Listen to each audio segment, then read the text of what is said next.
certain. My friend, I'll say it clear. I'll state my case, of which I am certain.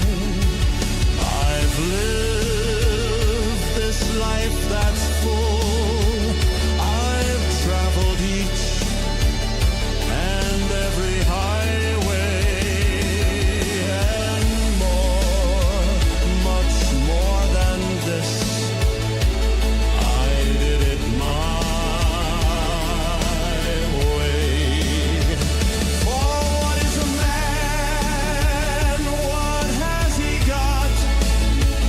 If not himself, then he has not to say the things he truly feels, and not the words of one who kneels.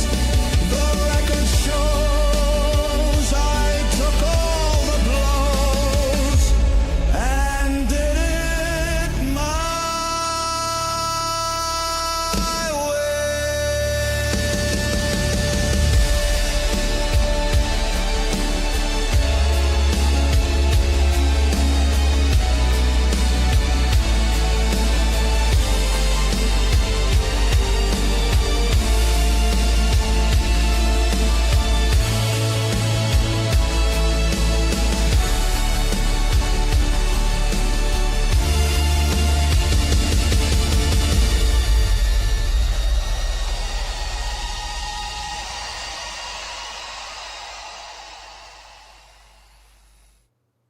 Good evening, ladies and gentlemen. Hope you're having a wonderful night tonight. Tonight, we are going to be covering the news and other exciting happenings from around the world. We have many things on the docket for tonight, as I see Richard tried to join there for a second before I banished him to the backstage.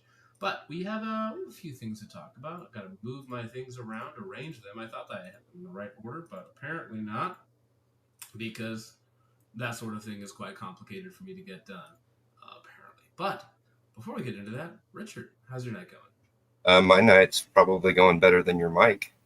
Oh, is it off? What's going Yeah. on? Is it low? Oh, Nope, dear. it's off. It's on your computer, not your actual mic. Hello? It was good. Oh, wait. Here. Hello? It's popping up. Yeah, your mic is What's my- not picking up. Oh, for my the- bad. Hello. How about that? All right. Yeah. My bad. Anyways, good evening, ladies and gentlemen. Hope you're having a wonderful night tonight. Tonight, we're going to be talking about all the interesting happenings from around the universe tonight. Yes, my mic is the same quality as Trench Grenade's US PSA record. Hope you're having a good night tonight, man. But we have all sorts of wonderful things happening as I was getting everything arranged as Richard was on. But now we can go ahead and get to that after I unboomer myself. And Richard, how's your night going, man? Good. I hope everybody had a good weekend. Well, I mean, it's still going on, right? It is Labor Day right now, right? Technically, yep. It's Yeah, over so for me, but yeah. Well, it's not over for you. It's 9 o'clock where you are. It's 8 o'clock where you are. The festivities are over. Well, it's not over till it's over. Now you're here. You gotta hang out for a little while. Yes, it's so Jover. No, we're not putting Trench on. We're not putting these guys on. Where's Moonman? Moonman's not here because he's not working. So if he's not harassing his coworkers or super chatting on this stream, that means he actually has a day off. So I hope he's relaxing wherever he happens to be at. But Glock had an interesting idea this week. They decided, or last week I should say, you know what? We are going to join forces with Tim Waltz, who I constantly forget is a real human being and not just a side character in a Kamala Harris skit from back in 2024. But they're like, you know what? SIG's been catching a lot of heat. They need somebody to come in and rescue them. So we are going to release this memo in support of a bill to ban something that's already illegal for some reason, which is just really bad optics, obviously. I'm sure you can all agree with that, but we'll go ahead and go through this letter which is kind of mostly a big nothing burger, to be honest. But people are rightfully upset that the company that they support financially then turns around and supports, in words only, banning things that they think that they should have access to, right? So this is to Representative David Hardin, the Chair House Public Safety Committee, from Glock Inc.'s support for machine gun conversion device legislation. Now, what that means is essentially switches, right? It's about to get switchy up in here, as that one gentleman said before he murdered someone. Glock Inc., Glock, applauds your leadership in matters of public safety affecting the citizens of Oklahoma. Glock writes, to express strong support for state legislation consistent with federal laws that prohibit the manufacture, sale, distribution, possession, and or use of any firearm part designed and intended for unlawfully converting semi-automatic firearms to fully automatic.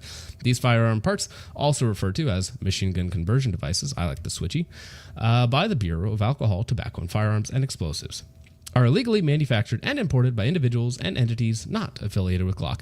So essentially, this is a big old CYA from Glock. They're like, hey, these things that have a really bad reputation in the hood and other places of dispensing bullets very quickly, not accurately, but dispensing them very quickly. We would like to distance ourselves from them and strongly support the ban of these devices, even though they're, again, already illegal. Now, I believe that Glock is being sued currently. I'm not sure if it's Oklahoma, but they're being sued in other states. I think California wants to take them off the registry, calling them, easy to adjust or easy to convert into an illegal device. But for now, it's just a really bad letter to put out. Bad timing, too, right? They were doing so well. All they had to do is be quiet. They continue. There is no connection between MCDs and Glock. Glock does not support, endorse, or in any way condone the manufacture, advertisement, possession, sale, or use of MCDs, MCDs, or any other product intended to illegally modify our firearm. The association of our name and trademark with these devices negatively impacts Glock's brand and our decades-long commitment to safety, reliability, and responsibility. Glock vehemently denounces the illegal modifications of our firearms. So again, this is just a big old CYA trying to distance themselves from the individuals who use their firearms, which is, fair enough. All right. Well, Richard, do you have anything you want to add to that currently? Yeah, the only thing that I have to say about that is now, to be fair to Glock, obviously it's a terrible optics, terrible statement. You just shouldn't have done it.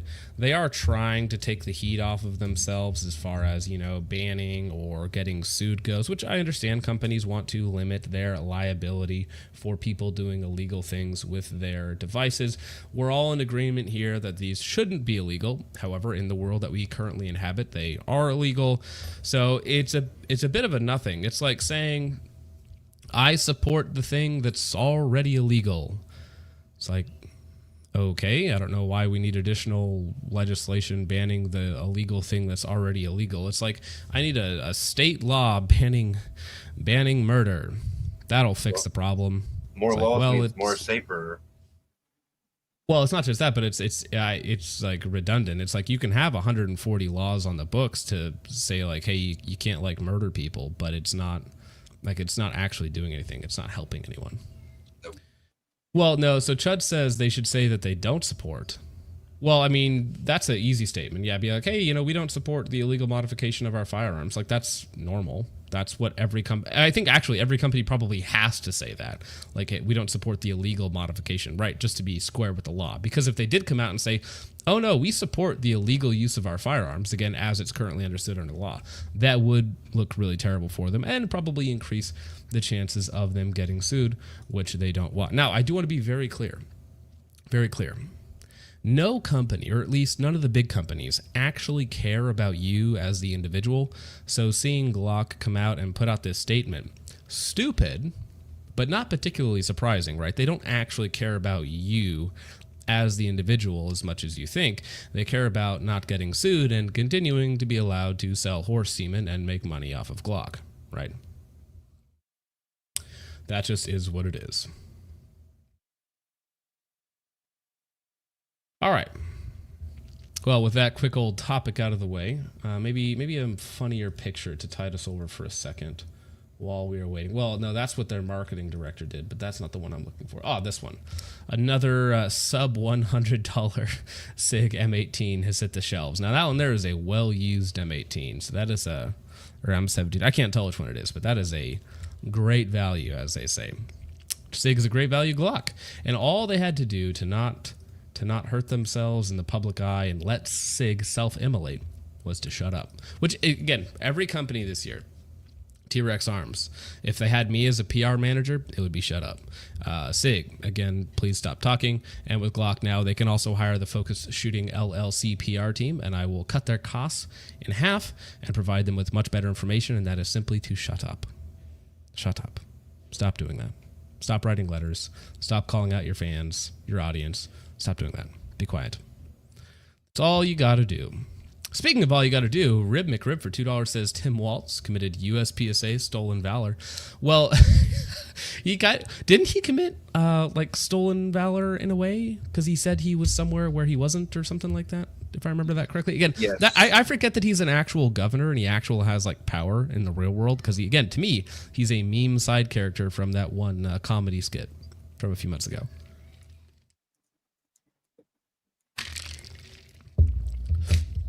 Thank you, Rib McRib, for the 2.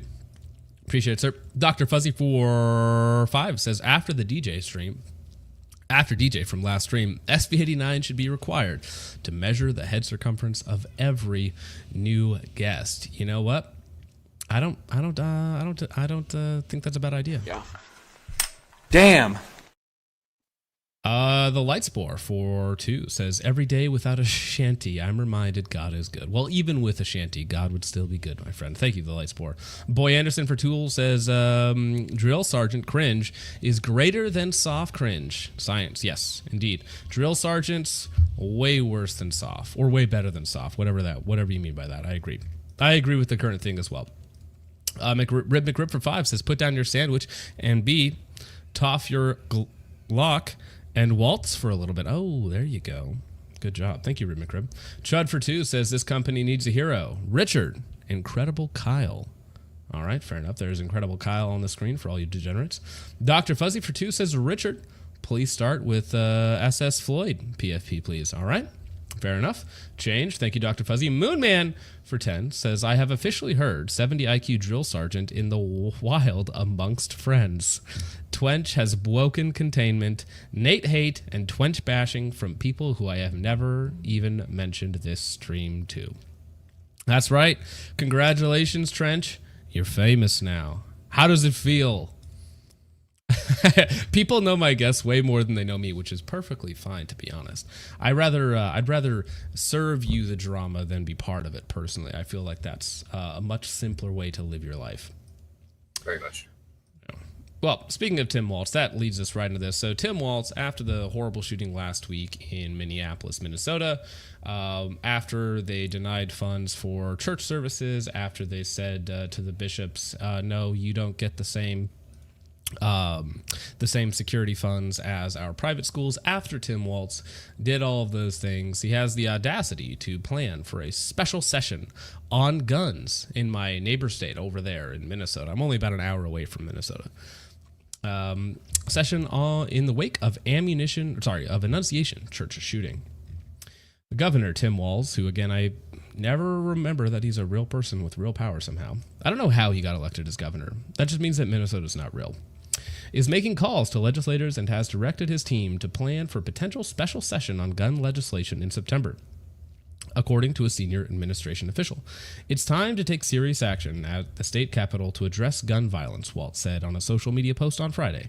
The push for legislation on firearms follows a mass shooting in South Minneapolis on Wednesday that killed 2 children and injured another 18 and adults. Police identified Robert Westman, 23, as the shooter and recovered a rifle, shotgun, and handgun from the scene.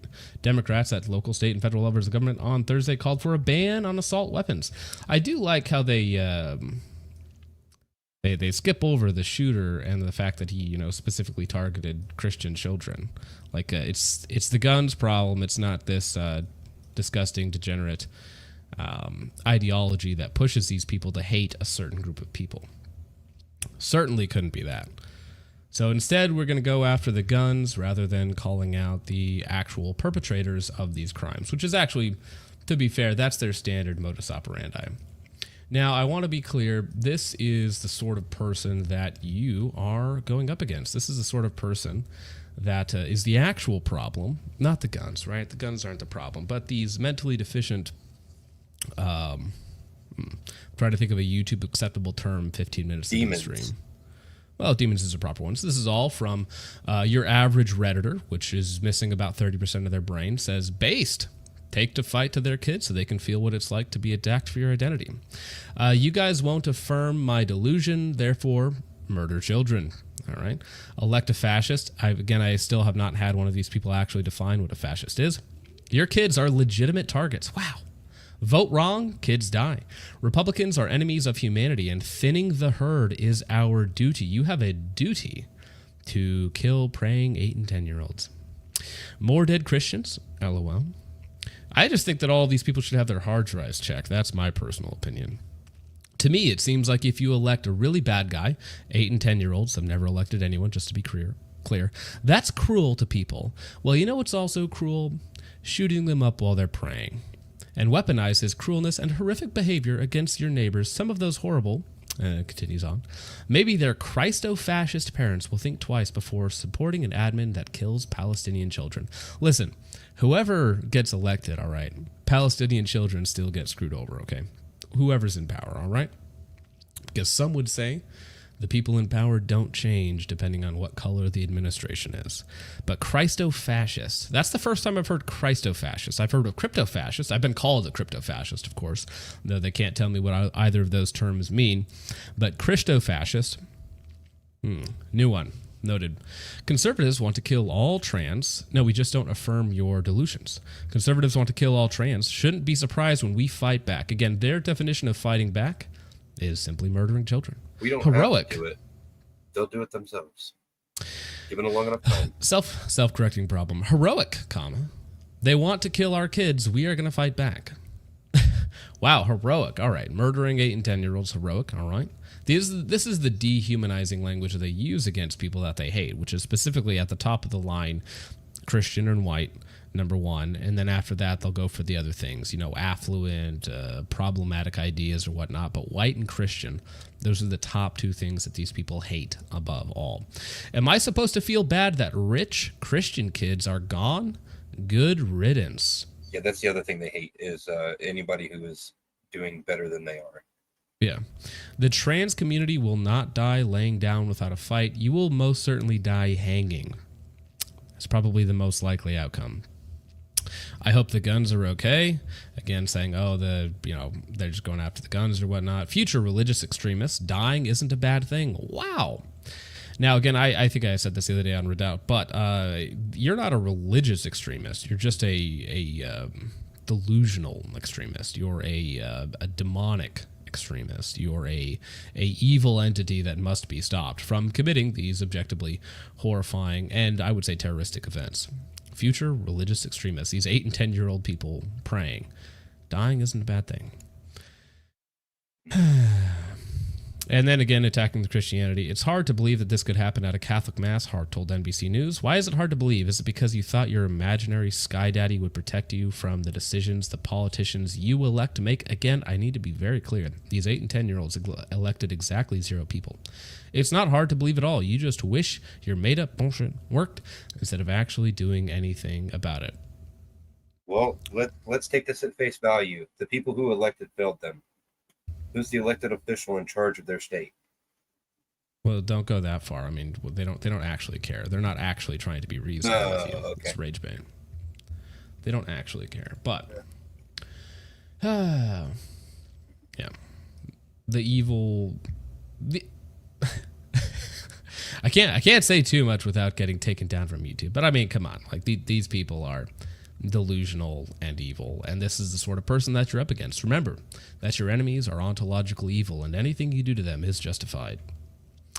Now another, just a little funny piece from Reddit as well. I saw this, somebody shared this on the Discord, and I was like, oh, this is perfect. Am I the only one that thinks that sometimes the cognitive dissonance that we are all forced to confront in this sub seems kind of overwhelming? Now, again, this is on r/liberal gun owners. So this is a self-aware liberal gun owner or somebody trying to troll them. Either way, I think it's very funny. He's either just has that little glimmer of self-awareness, like, wait a second, are we the baddies? In his mind, or he's just trolling them. Either way, I find that very funny. Every day in this sub, prospective new liberal gun buyers ask the community here for advice on buying their first firearms. And in many cases, we keep telling them, hurry up and buy now before the liberals ban them. Then we have to remind ourselves, oh, wait, we're the liberals. It's like, yeah, well, you know, there's one side trying to ban them more than the other. Not that either side is particularly pro-freedom, I would say. Anyone else sometimes have a hard time keeping these weirdly conflicting ideas in their head. Edit. I really wasn't prepared for the sheer number of reality-rejecting replies from people who refuse to acknowledge that blue states like California, Washington, Colorado, and others are even banning or attempting to ban many types of guns. To be honest, kind of surprised by the that's not happening, I reject your reality and substitute my own vibe, but then again, hey, it's Reddit.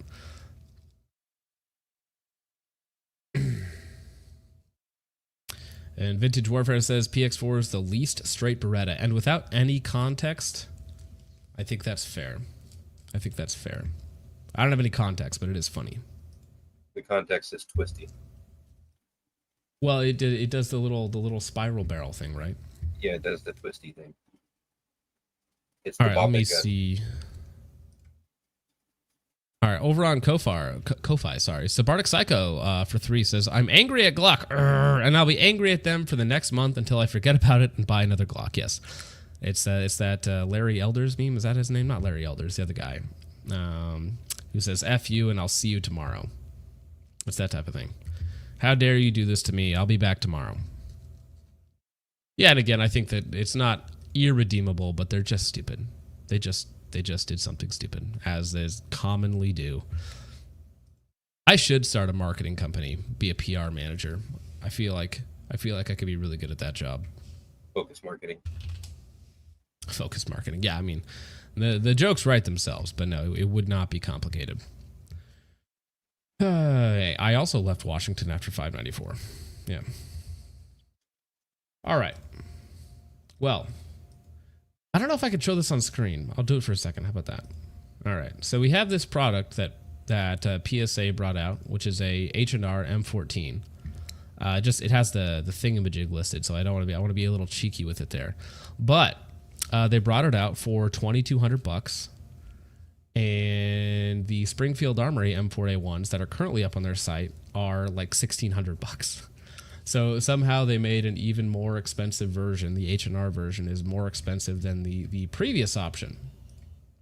Excuse me. Ow. So they decided, I honestly don't know how they outdid the Springfield M1. So this is the H&R, which is made in the same facility, so it's just a PSA. The PSA made and assembled M14 is going for $2,200, which is expensive. I mean, and for kind of like a mediocre rifle.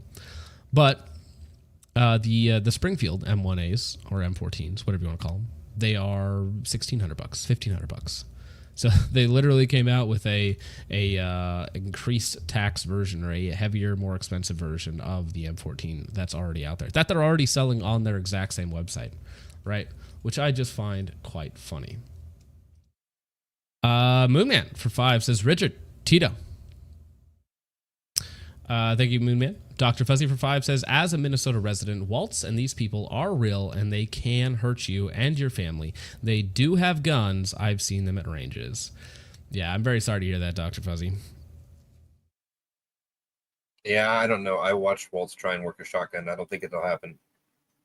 Well, what state was the politician where they shot the journalist because they were shooting at steel targets from like 5 feet away, and then they had to use a tourniquet on the guy's arm because they cut him open with the shrapnel off the steel plates. I remember we covered that. I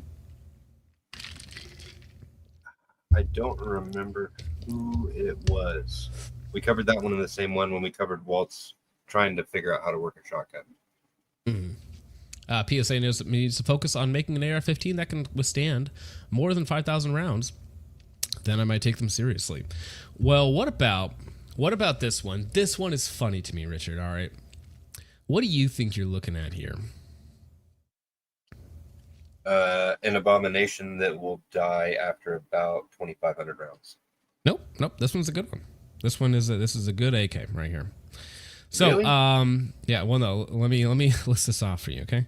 So the Sabre AK, the Sabre, that's the name. The Sabre. The Sabre is a Romanian parts kit.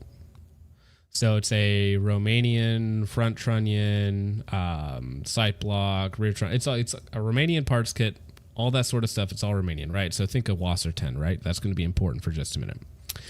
So it's a Romanian parts kit that has a properly assembled with the swell neck rivets rather than the straight rivets that they've been using on all of their other AKs.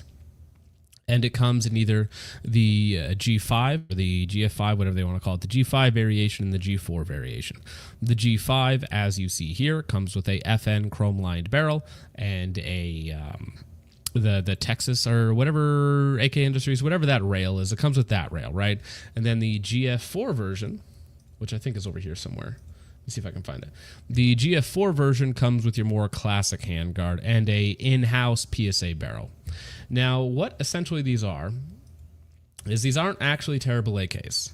The reason is because they're built off of a Romanian parts kit, which essentially just makes them a Wasser 10. So they are essentially just any Romanian AK that is out there. They're very standardized to that. And they're actually built, allegedly, with these swell neck rivets, which is how they should be built. Now, what's funny to me is that this is the enhanced line from PSA. However, this is the standard line of basically every other AK out there. This should be the basics. This should be the generic AK. However, for PSA, this is the enhanced version, which in reality means the one that they actually should have started with, like how it should be done, right?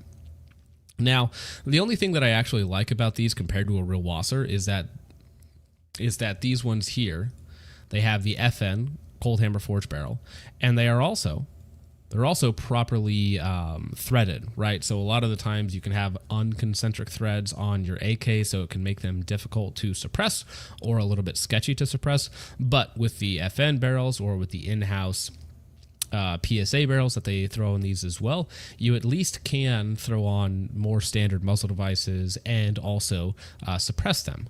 Now, why you would want to do that, I'm not entirely sure, but it is nice and it is an add-on. The problem with this, Richard, is that the price of these guys is about $1,500, Ooh. which is double what a Wasser 10 is worth. So it is, it's a Wasser 10 with a rail and a decent barrel for double the money. That is essentially what you're getting here. Now, that means that it is, at its core, a fine AK. It is perfectly fine. It is very acceptable for much too high a price, and unfortunately, assembled by PSA. Now, I want to be clear. The way that it works, and I'll explain this to everybody who doesn't know, and this is according to insider information, all right? So there are essentially 3 different divisions. You have the standard upper, the Freedom lines, the generic guys, the premium lines, and then you have the Sabre division.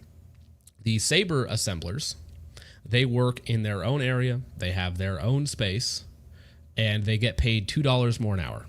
Now, the Sabre, I think, goes from $17 an hour for assembly to $19 an hour for assembly, though I could have those numbers mixed up a little bit. The Sabre lineup guys also handle the Jackal. So the Jackal is technically a Sabre product when it comes to assembly and QC. However, the Sabre AK is not in the advanced, more expensive section. The Sabre AK gets assembled by the same people that make the standard AK. So you don't get that extra paycheck, you don't get that extra level of quality control from those people who should at least in theory be better at their job. They're assembled next to the standard AKs. So if your standard AKs are assembled poorly, congratulations, you get to pay more for a nicer AK that's also possibly assembled poorly. So is it a good value? Not really, unless you just are dying for a factory-built turnkey AK that you can suppress. If you're not looking for suppressing an AK, well, then any old Wasser 10 will do, right?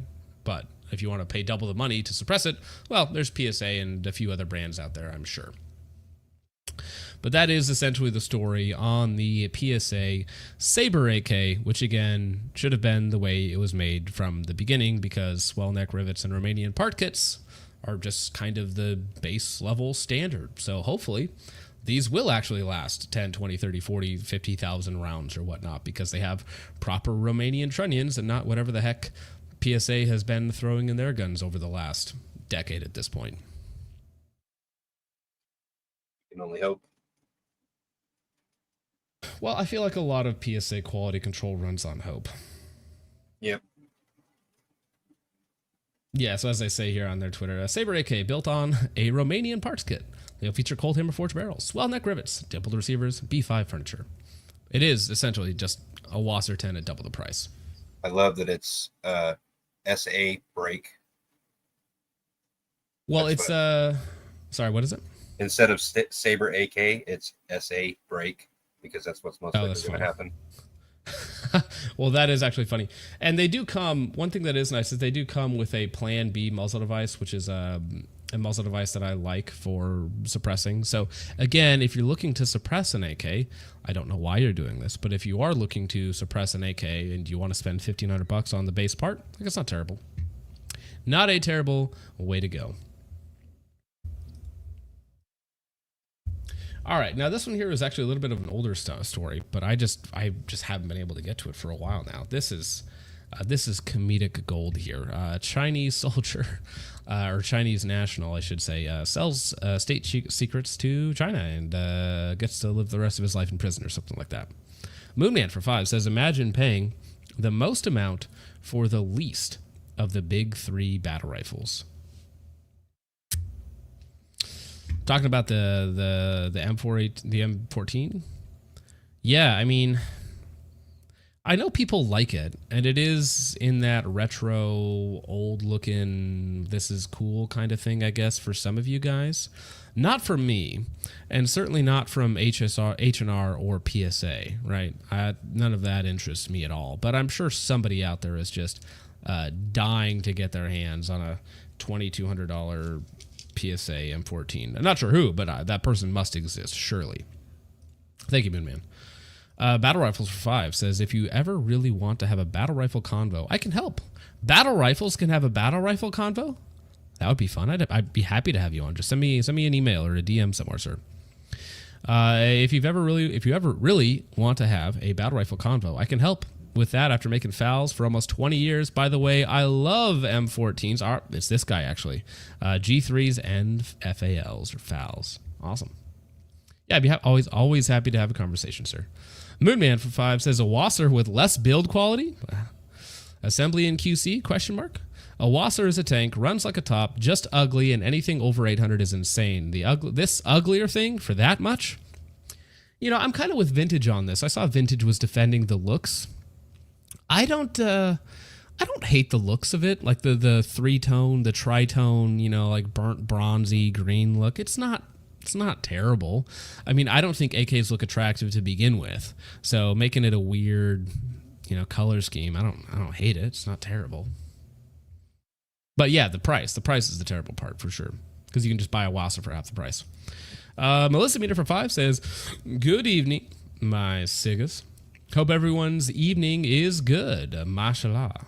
Actually, let me see. I should have a sound for that. Oh, I haven't added sounds. I need to add this. Here we go. What's up, my Siggers? There we go. Thank you, Melissa Meter. Just Some Space Cowboy for 2 says, would not surprise me if PSA dropped Funko Pops. You know what's funny is PSA's fan base and Funko Pops would actually go hand in hand. So that's just, you're giving them ideas. Stop it, please. Stop giving them more ideas. Made furry merch. It's not that far off. Well, yeah, you know, the jackal. DM Louise for 2 says, is QC needed if you sell to dorks that don't shoot? Good point. Very good point. Well, actually, what's funny is, yeah, so the PSA AKs are $1,500, so they're actually making good margins off of them for sure, considering they're based off of Romanian parts kit, right? And a G5 is like $1,000. So yeah, you're 50% increase in price for like no cost increase at all. Okay, so good margins on the product. And then also 7.62 by 39 is expensive, so people aren't going to be shooting them as much. So yeah, if your QC is worse, like win-win there, baby. And the cheapest 7.62 by 39 ammo, last I checked, was AAC Sabre. So they'll be buying it from PSA.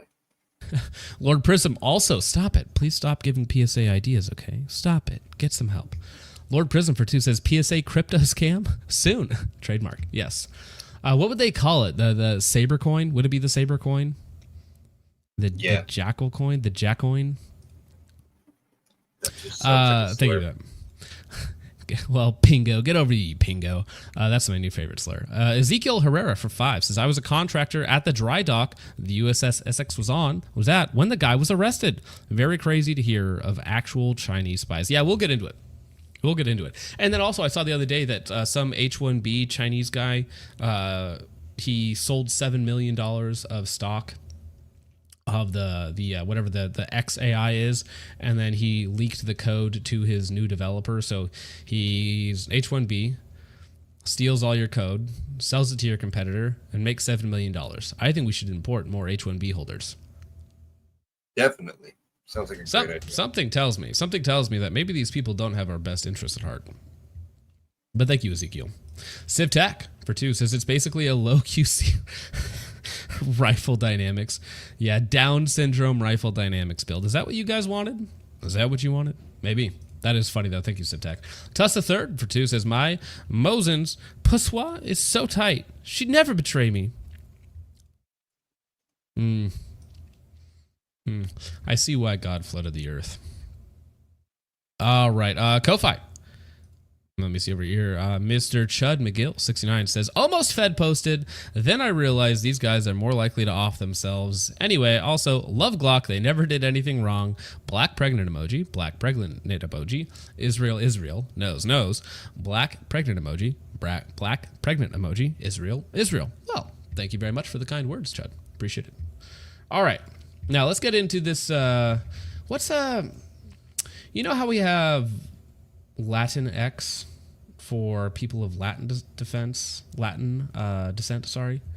I think we should have Chinex, but we do have it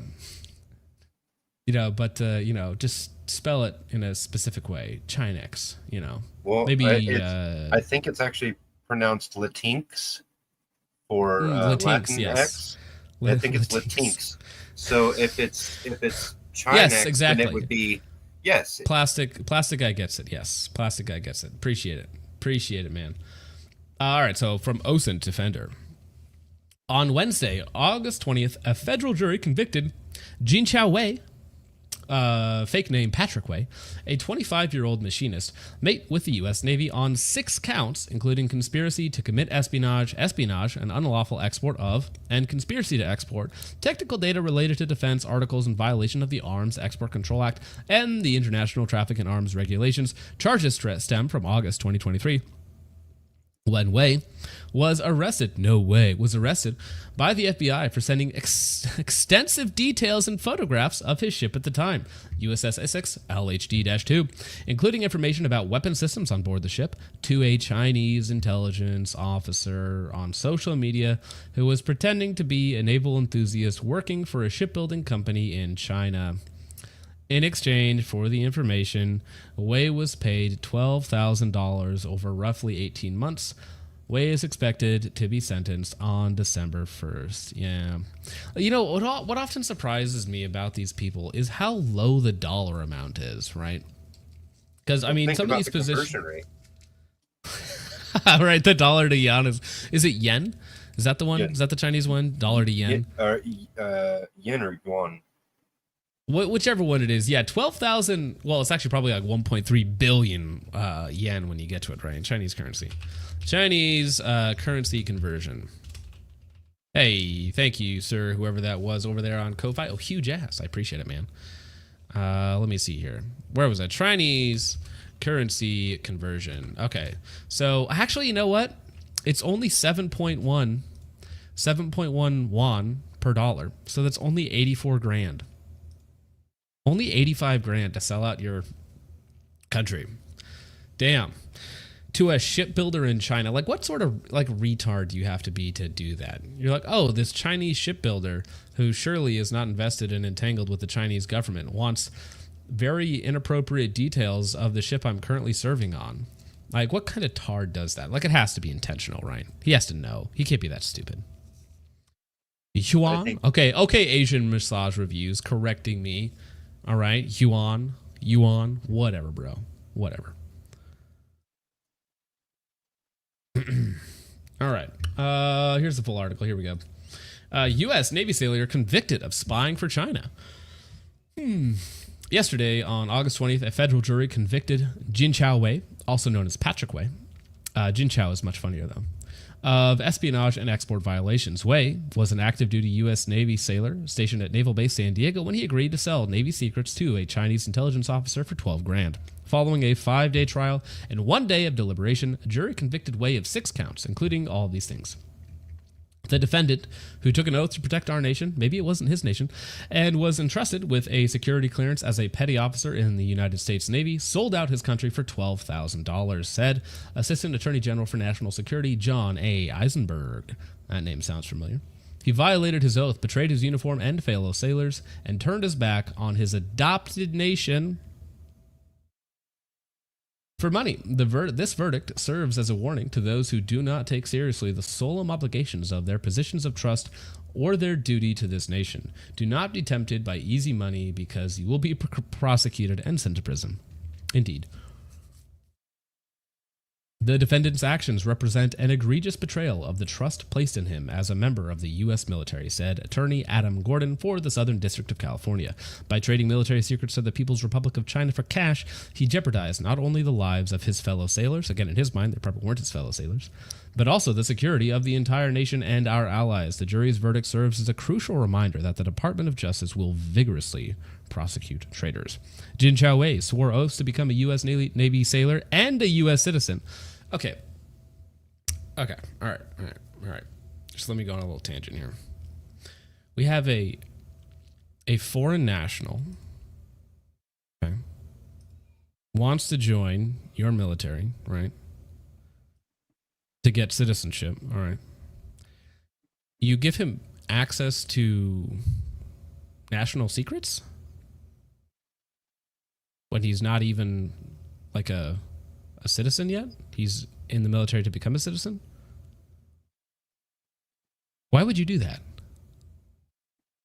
Why would you do that? Surely there are enough people here that you wouldn't need to stoop to something so stupid. Surely.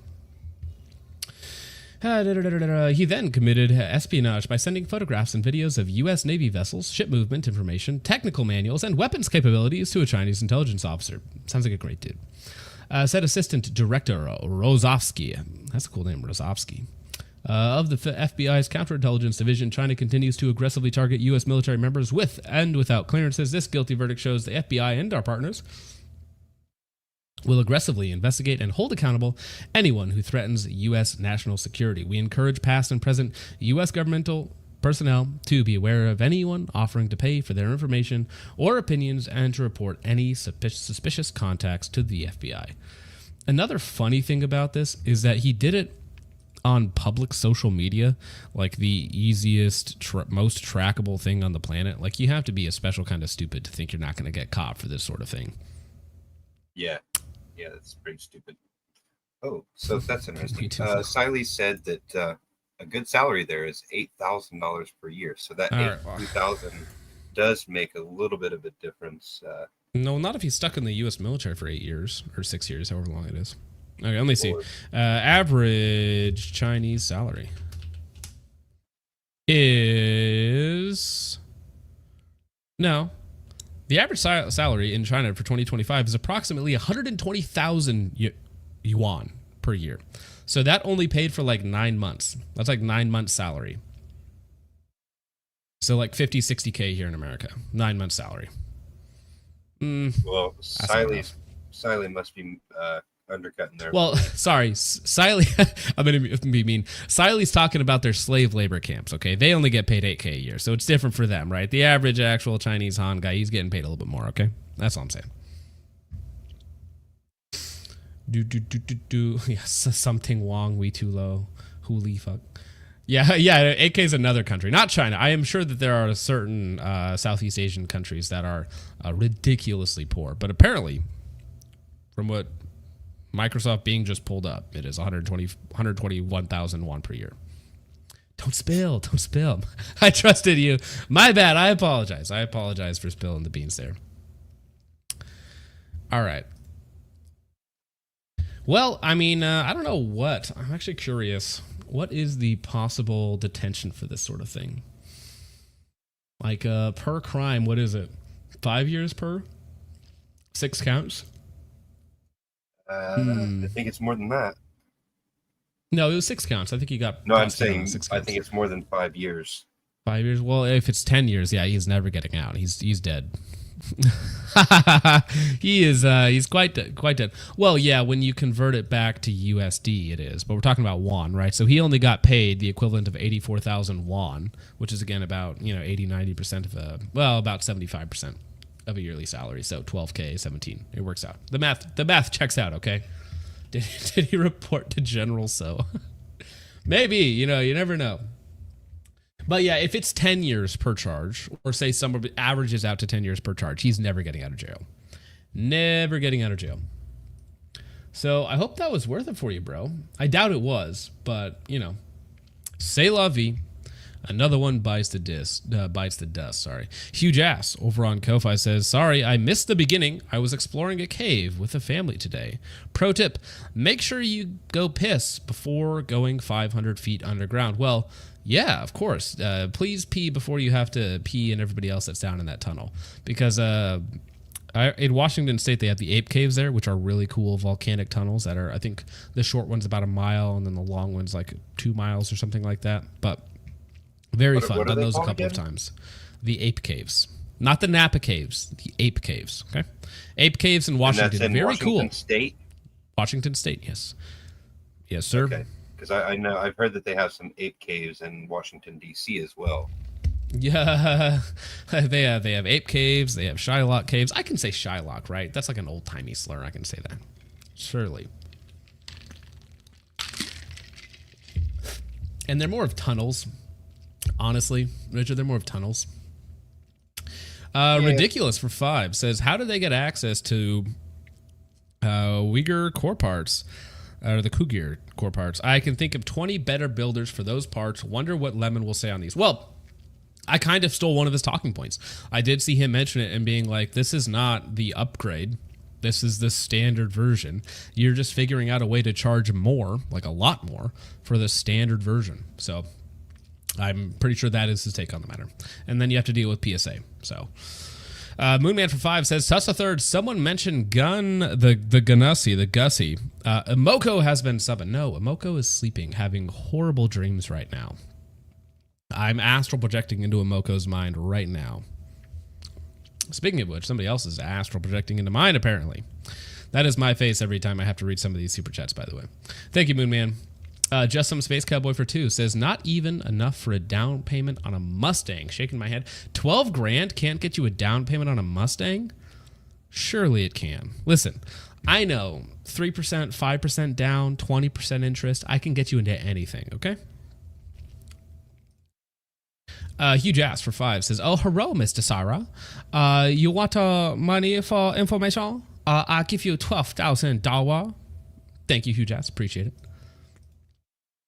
Tulip 382 for 5 says, any Lutheran satire fans here? That's espionage, Patrick. You're going to jail, Patrick. True. Well, I like how they always adopt some Americanized name. It's like when you're talking to somebody that's obviously not from here, and they're like, "Oh, I'm Frank," or "I'm Robert. Jim," and I'm like, "Hello, sir. My name is Jim." Is it now? Huge Ass for 2 says, treason, straight to jail. Yeah, I mean, they don't really do the firing squads anymore, unless it's like something like mega serious. But I mean executions, not just firing squads. I think they did recently. Wasn't there one for the first I'm time? sure there's been executions, but I don't know if it was by firing squad. Well, actually, no, there was a firing squad that happened not too long ago. Yeah, but I think we covered it. They used 308. Yeah, they use the 308 like a AP ammo or something like that. The special ammo. I remember that. Okay. Moonman for 5 says, could have been $1 billion and he still would have been Oriental. Not sure why you would even bother, but they do have little souls there. Funny. Thank you for that, Moonman. And the soles of their feet. Well, yeah, I know. Back when they used to the foot tie binding. their ankles. Yeah.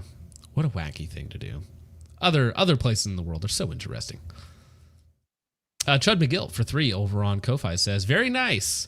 Now let's see Israel spies charges now. No. See, when you commit or attempt to commit essay on a minor and you're an Israeli spy, you get sent back to Tel Aviv. Right. No jail time. Express that would flight. that would be too complicated to actually, execute justice. Thank you, Chud McGill. I appreciate it. And Hugh Jasper, too, says Jigaboo's not racist, is it? I could say Jigaboo. Surely.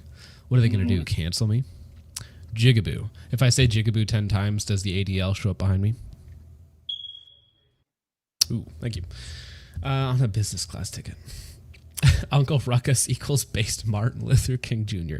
Wow. Martin Luther King Jr. was already based if you actually read some of the stuff that he actually said. I wouldn't call him base, but maybe he was on the right track in a couple of things. But yeah, he has some base takes. Mix 0 for 5 says, if I ever hear Latinx come out of this stream again, just call me this. That one there, I'm confused on that one because it's just Spanish and ick, which these people give me the Spanish ick slur, please. But I know what you're saying, man. I understand. Just the start of a cleaning product. It's called Spick and Span. Oh, spick and spam. All right. Very, very good. Good to know. Good to know. Well, what's not spick and spam? What's not? Tacticon Armament. Well, I mean, what's funny is in prison, he's probably going to be very close to a lot of seamen. But Tacticon Armament, well, we've had our little run-ins with Tacticon Armament. They got famous back in the day for like calling out Lucas Botkin and making funny skits. And one of their guys, what's his name? Nolan, the sandals guy.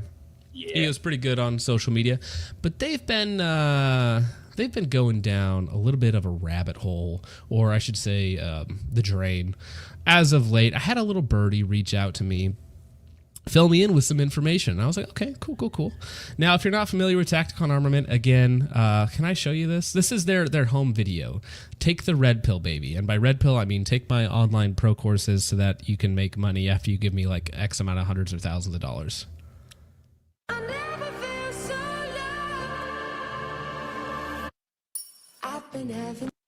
Anyways, I can't show it any further because then he starts talking about gun stuff. But it's I took the red pill. This is why I started Tacticon.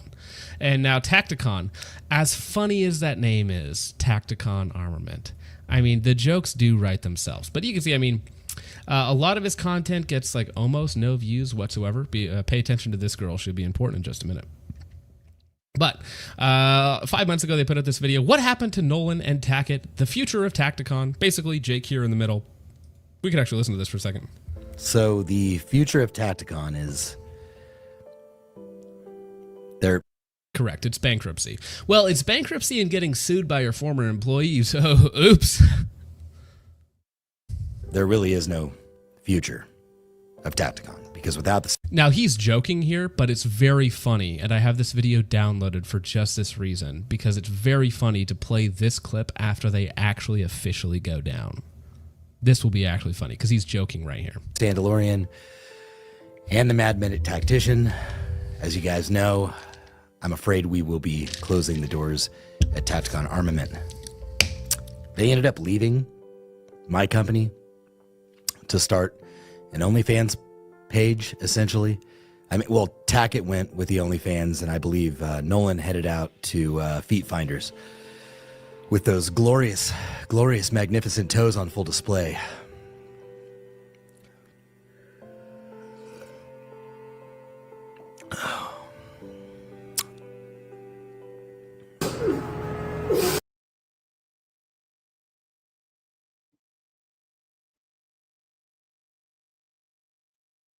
Muted. That is just a skit, but it will be funny to actually play when they do actually go down. In post not too it to long. YouTube, and I think it's a pretty cool concept. However, the old Tacticon is dead, and a new Tacticon will be reborn. But we aren't closing the doors. So, as Rise Against put it in their Siren Song of the Counterculture album, rumors of our demise have been greatly exaggerated, and I'm going to give you the truth in great detail about what... Anyways, so he's going to lie to you for the next 8 minutes, but what I find actually funnier is, well, how should we should preface this. Okay, so here's a life update from this person, Bandita Moto. Very funny, posted 3 weeks ago, but let me give you some background information that I have pulled up over here. All right, so a former Tacticon employee reached out to me and filled me in on some details. So there's approximately 30 Tacticon employees that have not been paid since July. Ooh. Now, it is September 1st. So that's in the business, we call that a no-no. Now, what's funny is that they had a paycheck that was deposited on July 20th and then reversed. So Jake tried to pay them, didn't have enough, reversed it. Now, he under California labor law, because these are California companies, they're supposed to pay them up until, I think there's a max cap of like $6,000. They're owed a day of wages, like on top of what they're supposed to be paid if you fail to pay them, up to a cap of $6,000. So they're owed an extra $6,000 on top of what they are actually owed for their work. So trying to get a check from Jake, this employee, tried to get the check, got the check, took it to his bank, deposited it. Surprise, surprise, it bounced. Oops. Okay, that sucks. Big no-no. Don't do that. Let's see here, moving down a little bit. And then later on, after some confrontation with the owners, let's say, the employee gets told, hey, guess what? You're fired. The check that he's supposed to get, it bounces, and he doesn't get any of the overtime or any of the extra money that he's actually owed. Now, I told him, you need to just sue them. You should just sue them. But according to him, companies don't want to go after a sinking ship because there's no money involved. Because it's hard to extract, hundreds of thousands of dollars potentially, or millions of dollars, depending on, 30 employees. It's a lot of employees to not pay. But it's hard to get that from a company that is basically bankrupt and has no money. Now, there's also accusations of commingling of funds and all sorts of other financial trickery that Jake may or may not have been up to. I'm not sure about the validity of any of that, but it's a bad move. It's a bad move. Now, the reason why this lady on screen is important to us is because she is the former video production and social media manager for Tacticon Armament. Now, don't be scared. This is average California girl, and this you can see her here on the Tacticon channel. So this is her, where she used to work. She no longer works. Yeah, get some of that audio. Yeah, you like that? Yeah, get some of that audio. My computer's dying, but yeah, you get it. You guys get the average Tacticon video product, right? How many views does this have? 26,000 views. That's actually good for Tacticon. Very good for them. But let's go over this little life update that she has here, because I think this is the illuminating portion. People are fortunate enough to have money to just, start it and keep going, and I'm not in that position. Actually, just to give you a life update, and I wasn't planning on doing this because it's kind of embarrassing, but I'm basically unemployed as of a week ago. Not technically, but basically, because my job that I've had for the past 4 years, full-time steady job for 4 years, if you know, you know. If you don't know, I'm not going to say it, but... I'll say it. It's Tacticon. Aww.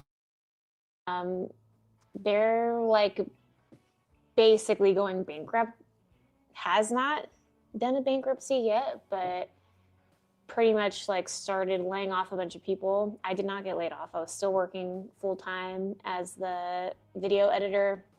I did the videos for the YouTube channel and stuff like that.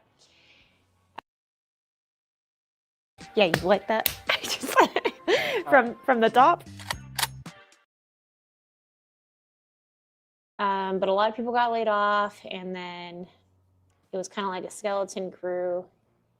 And I guess bills weren't getting paid on time, like the building rent and things like that. And it just started getting worse, worse, and worse. And I guess eventually their bank accounts got frozen.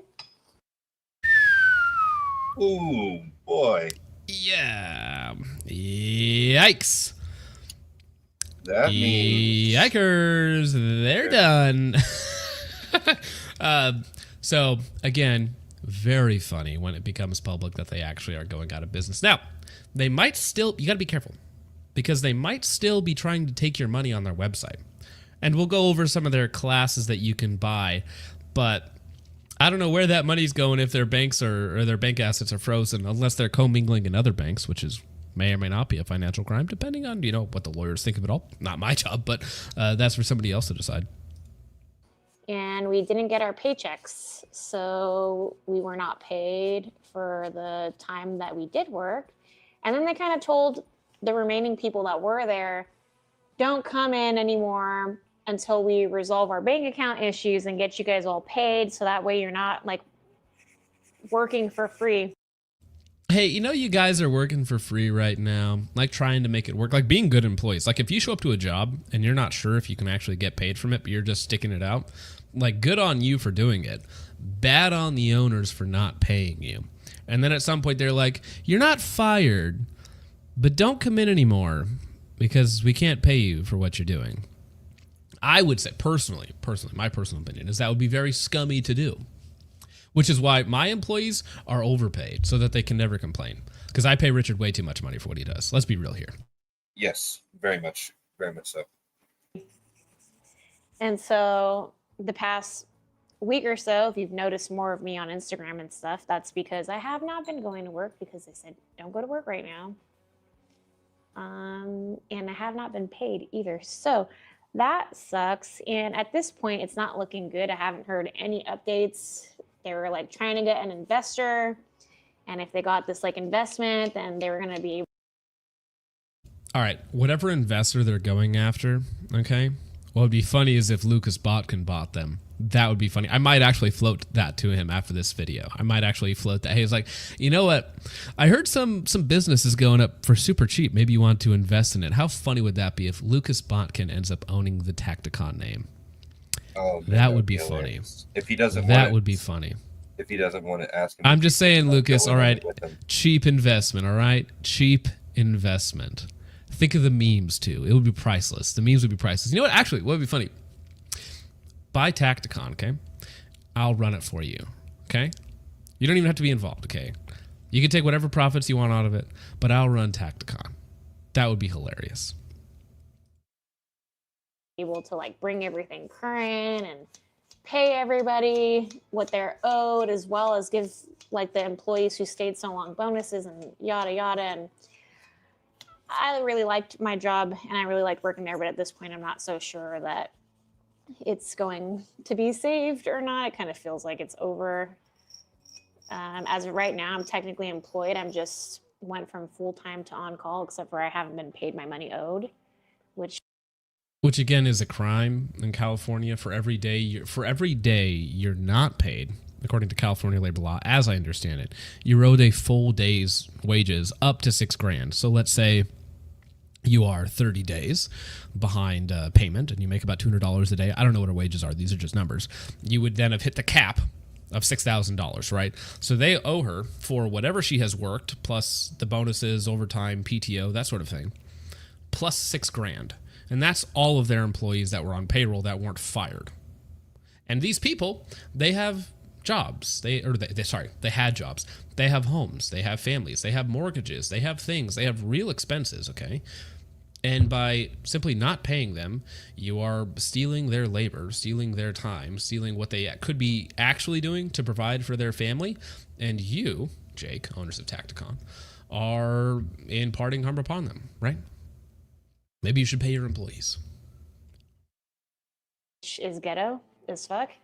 And so before on this video, when I used to be like, if anybody wants to donate $1 to the build, before it was kind of a joke, but now it's kind of for serious. If you guys really want to see this build, holler at your girl. maybe make a donation, you can do that here on YouTube, or I have Venmo, Cash App, etc.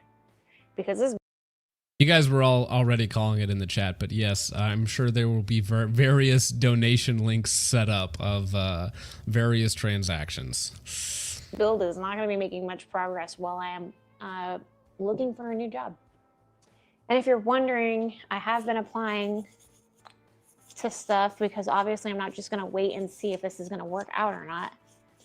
I've been applying to like a lot of state jobs, city jobs, things like that. Real talk, gents. Oh, I'm going to show you a little tutorial on how you can make some DIY ballistic gel at home. Let's be real. You're broke. You know what's funny? Didn't Boondock Ballistician make this same video not too long ago about homemade gel? All right, I have to put a poll in the chat. This is bad, but I have to do it now. All right. Don't do it. Who's ballistic gel? All right, who's ballistic gel? Jiggles more. Has oh no, better physics. All right, Tacticon or Boondock. All right, that's not going to get me in trouble later on. That's not going to happen. Okay, that's not going to happen. But it already got I'm me broke. in once. We're all broke. I'm not broke. We don't have money to be spending $100 or. That's actually funny. That's kind of ironic. All right, I didn't realize this part was in the video. We don't have money. We're all We don't have broke. money. I'm not broke. We don't have money to be spending $100 or more, depending on how big of a gel block you buy, on gel. So I'm going to show you. So for this recipe, most. All right, gentlemen, you could have this as your social media manager for the low price of $80,000 per year. Good investment or no? And you say I'm overpaid. I mean, she's got to, it's California. She's got to be making 60, 70, 80K. It's got to be something, right? And what's her technical job title again? It was Darla, video production and social media. It's got to be 60, 80K at least. Siley, how much do you get paid? Right? Is it 12,000? Were you that man's contact? That's what I don't know. How much does Siley's guy get paid? 60K a year, at least, minimum. Most of this stuff, you should already have it in your home. Yeah, you know what? But just like their customer service, they're never going to get back to you. Never going to happen. Sorry, bro. But yeah, keep that in mind that just a few months ago, back in March, that this is what Jake was saying. What happened to Nolan and Tackett and why? And more importantly, who their replacement is going to be. So stick around. Well, they're not getting paid, whoever their replacement is. Until the end. So why am I putting this piece out? Why am I telling you guys this? To be honest, I was going to maintain some decorum. I was going to keep my mouth shut. But, like Tupac said, Everybody had to open their mouth with a motherfucker opinion. and Tackett did that specifically with this story on Instagram. Someone butt fucks you from fucking behind, fuck him and fuck what went down there. Gang. So goodbye decorum and hello. So now Tackett. Tackett is a wacky individual. Tackett is a strange, strange man. Tackett got his start by putting guns in his mouth on Instagram. Tacky's a weird man, okay?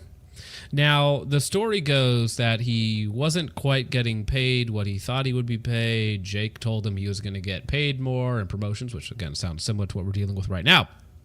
But Tackett ended up living in the warehouse because he couldn't afford somewhere else to live, and he was told again, you're going to get money, you're going to be doing other things, blah, blah, blah, blah, blah. Money never came, so he lived in a warehouse and eventually just quits. Now, I am not inclined to fully believe Tackett on everything because, again, as stated earlier, Tackett is a bit of a loose cannon. And as you saw in that little clip, I hope that that demonstrates that he might be a little bit unhinged. So when it comes to Jake v. Tackett, I don't really care who you believe on that. But allegedly funny financial things were going on between them. Tackett gets mad. Tackett leaves, right? Which is funny because that ended up happening again to all of his current employees. Yikes.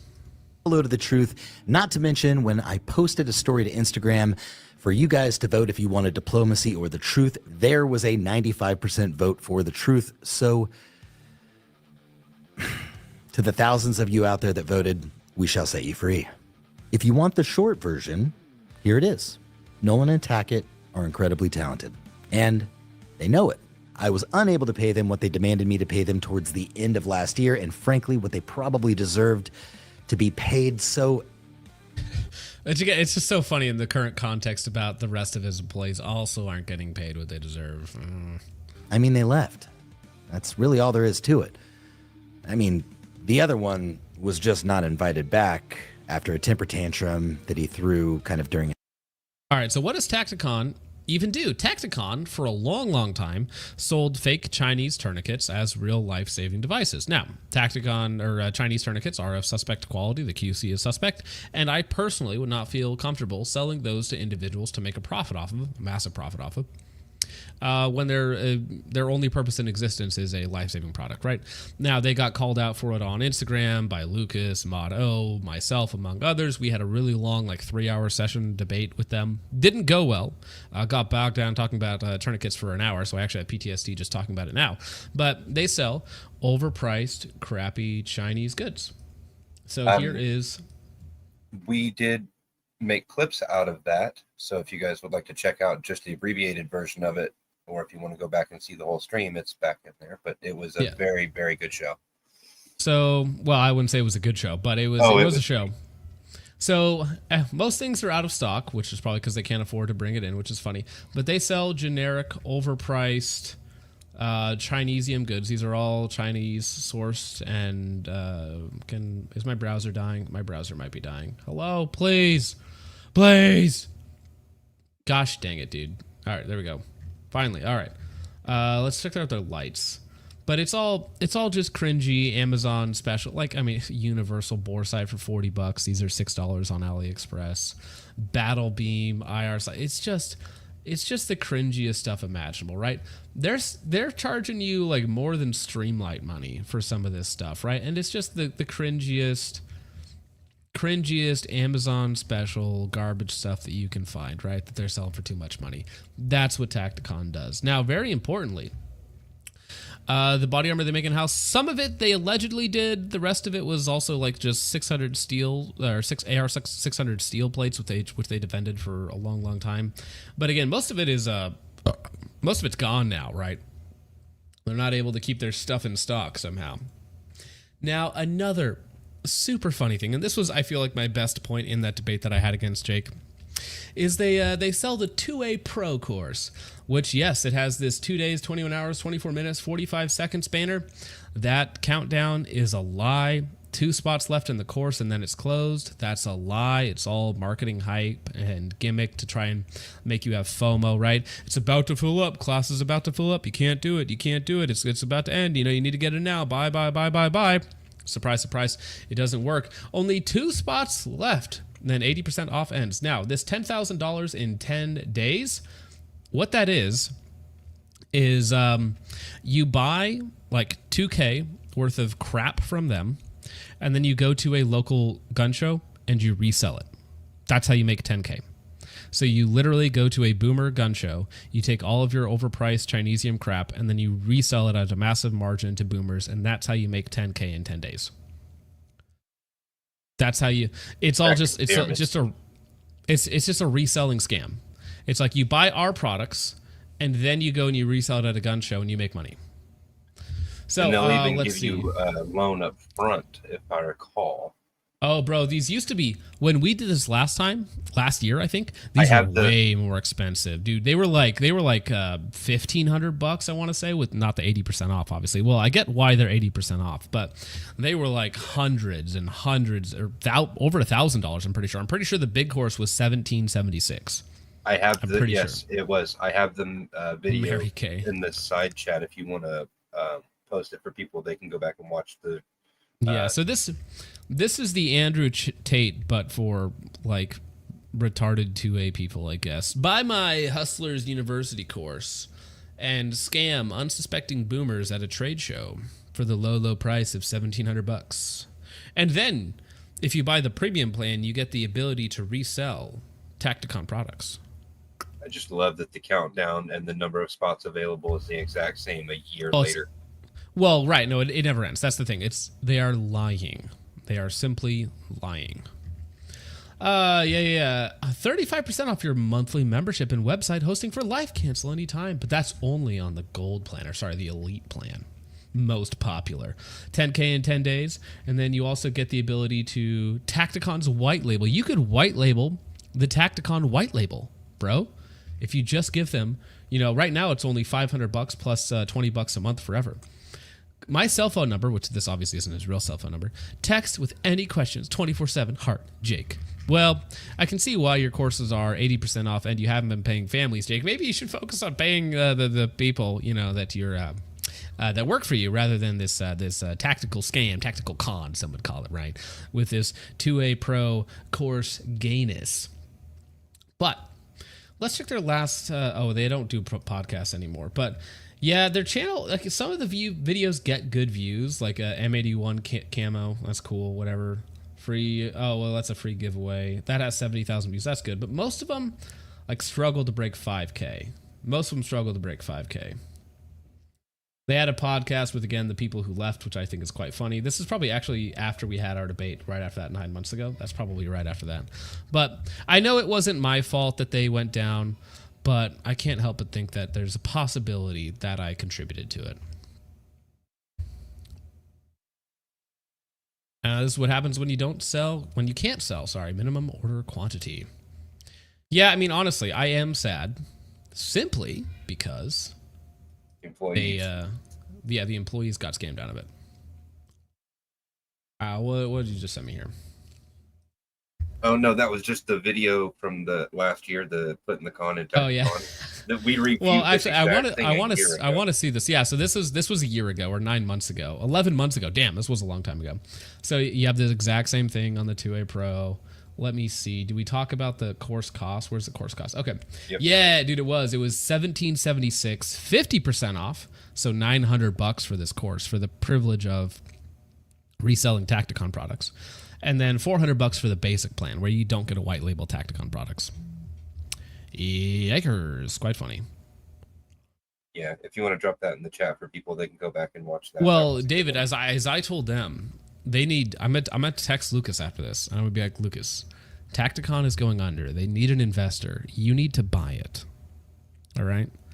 And call it Tacticon, whatever you want to call it, okay? But just purely for the memes, purely because I think it would be funny, okay? Okay, Lucas, maybe this isn't a sound business decision, but I personally find it funny, okay? Wait, you're talking about current T-Rex. Actually, yeah, that would be funny, too. Yeah, current T-Rex and current Tacticon. That would be funny. I was thinking Lucas. I had Lucas in my head because that's still, when I think of Tacticon, I think of Lucas. Tacticon and Lead and Steel team up. Also a possibility. Very much so a possibility. You never know. And again, keep in mind that in this video that we're looking at here on the screen, 2 out of 3 of those people left. One of them alleging payment issues 5 months ago. So it's been going on for a while. Trexticon and Trexticon. Oh, did the Gundies say that they were a breakout channel? Yeah. Not breaking out of bankruptcy, though. Oh, ouch. Reticon. Yeah, again, as Ben says, the employees, right? Even this lady, right? Who, social media manager, she does not deserve to not be paid for her work. She absolutely deserves everything that she worked for, plus maximum back pay, overtime, the paid time off. She deserves all of that. Unfortunately, unless some lawyer is willing to take on the case for all of them, it's probably not going to happen. It should, but it's probably not going to happen. So unfortunately, she probably did a lot of work for free, which is sad. Well, they haven't filed bankruptcy yet, but they told all their employees to stop coming in because they couldn't pay them anymore after they had already not been paying them since July. And it is now after their bank accounts have been seized. And their bank accounts have been seized. So, yeah, things not looking too good for old Tacticon. Oof. Siley says, I wonder if she's willing. Hey, you know, Siley, maybe you need a new social media person. Maybe this could be the face of Siley. You never know. You never know. Okay, keep it open mind. John Smith for 2 says, it's not lying, it's marketing. Duh. True. What's the difference between marketing and lying anyways? I mean, when you boil it down, I mean, they're basically the same thing, right? Mick 0 for 5 says, if I ever, oh, we already looked at that one. Yeah, the spick and spam. Josh for 5 says, so that just happened? Indeed. Thank you, Josh. Appreciate it, man. Hope you're having a good night. Probably playing Helldivers right now. Todd and Dogs for 5 says, Jigaboo, where are you? I is here in the woodpile watching you. Jigaboo, come on, sir. No, sir. I is scared of the white man way down south. Is that a song? Is that a song reference that I don't know? But thank you, Todd and Dogs. I appreciate the 5. It sounded like it was Scooby-Doo. Oh, it does, yes. Huge Ass for 2 says, porch monkey. Who's a porch monkey? Who you calling porch monkey? Moonman for 5 says, Uncle Ruckus. Well, Chim, you 3 Vine swingers will be right at home. Oh, all right, Moonman. Chill. No one you know for 5 says, Officer Nate Higgers reporting for duty. I've got my dog Pingo with me today. He loves jumping on dark meat. Lots of fans of dark meat out here. Richard, what's the odds that she's a fan of dark meat? All right, that's all I'm saying. Thank you. No one you know of.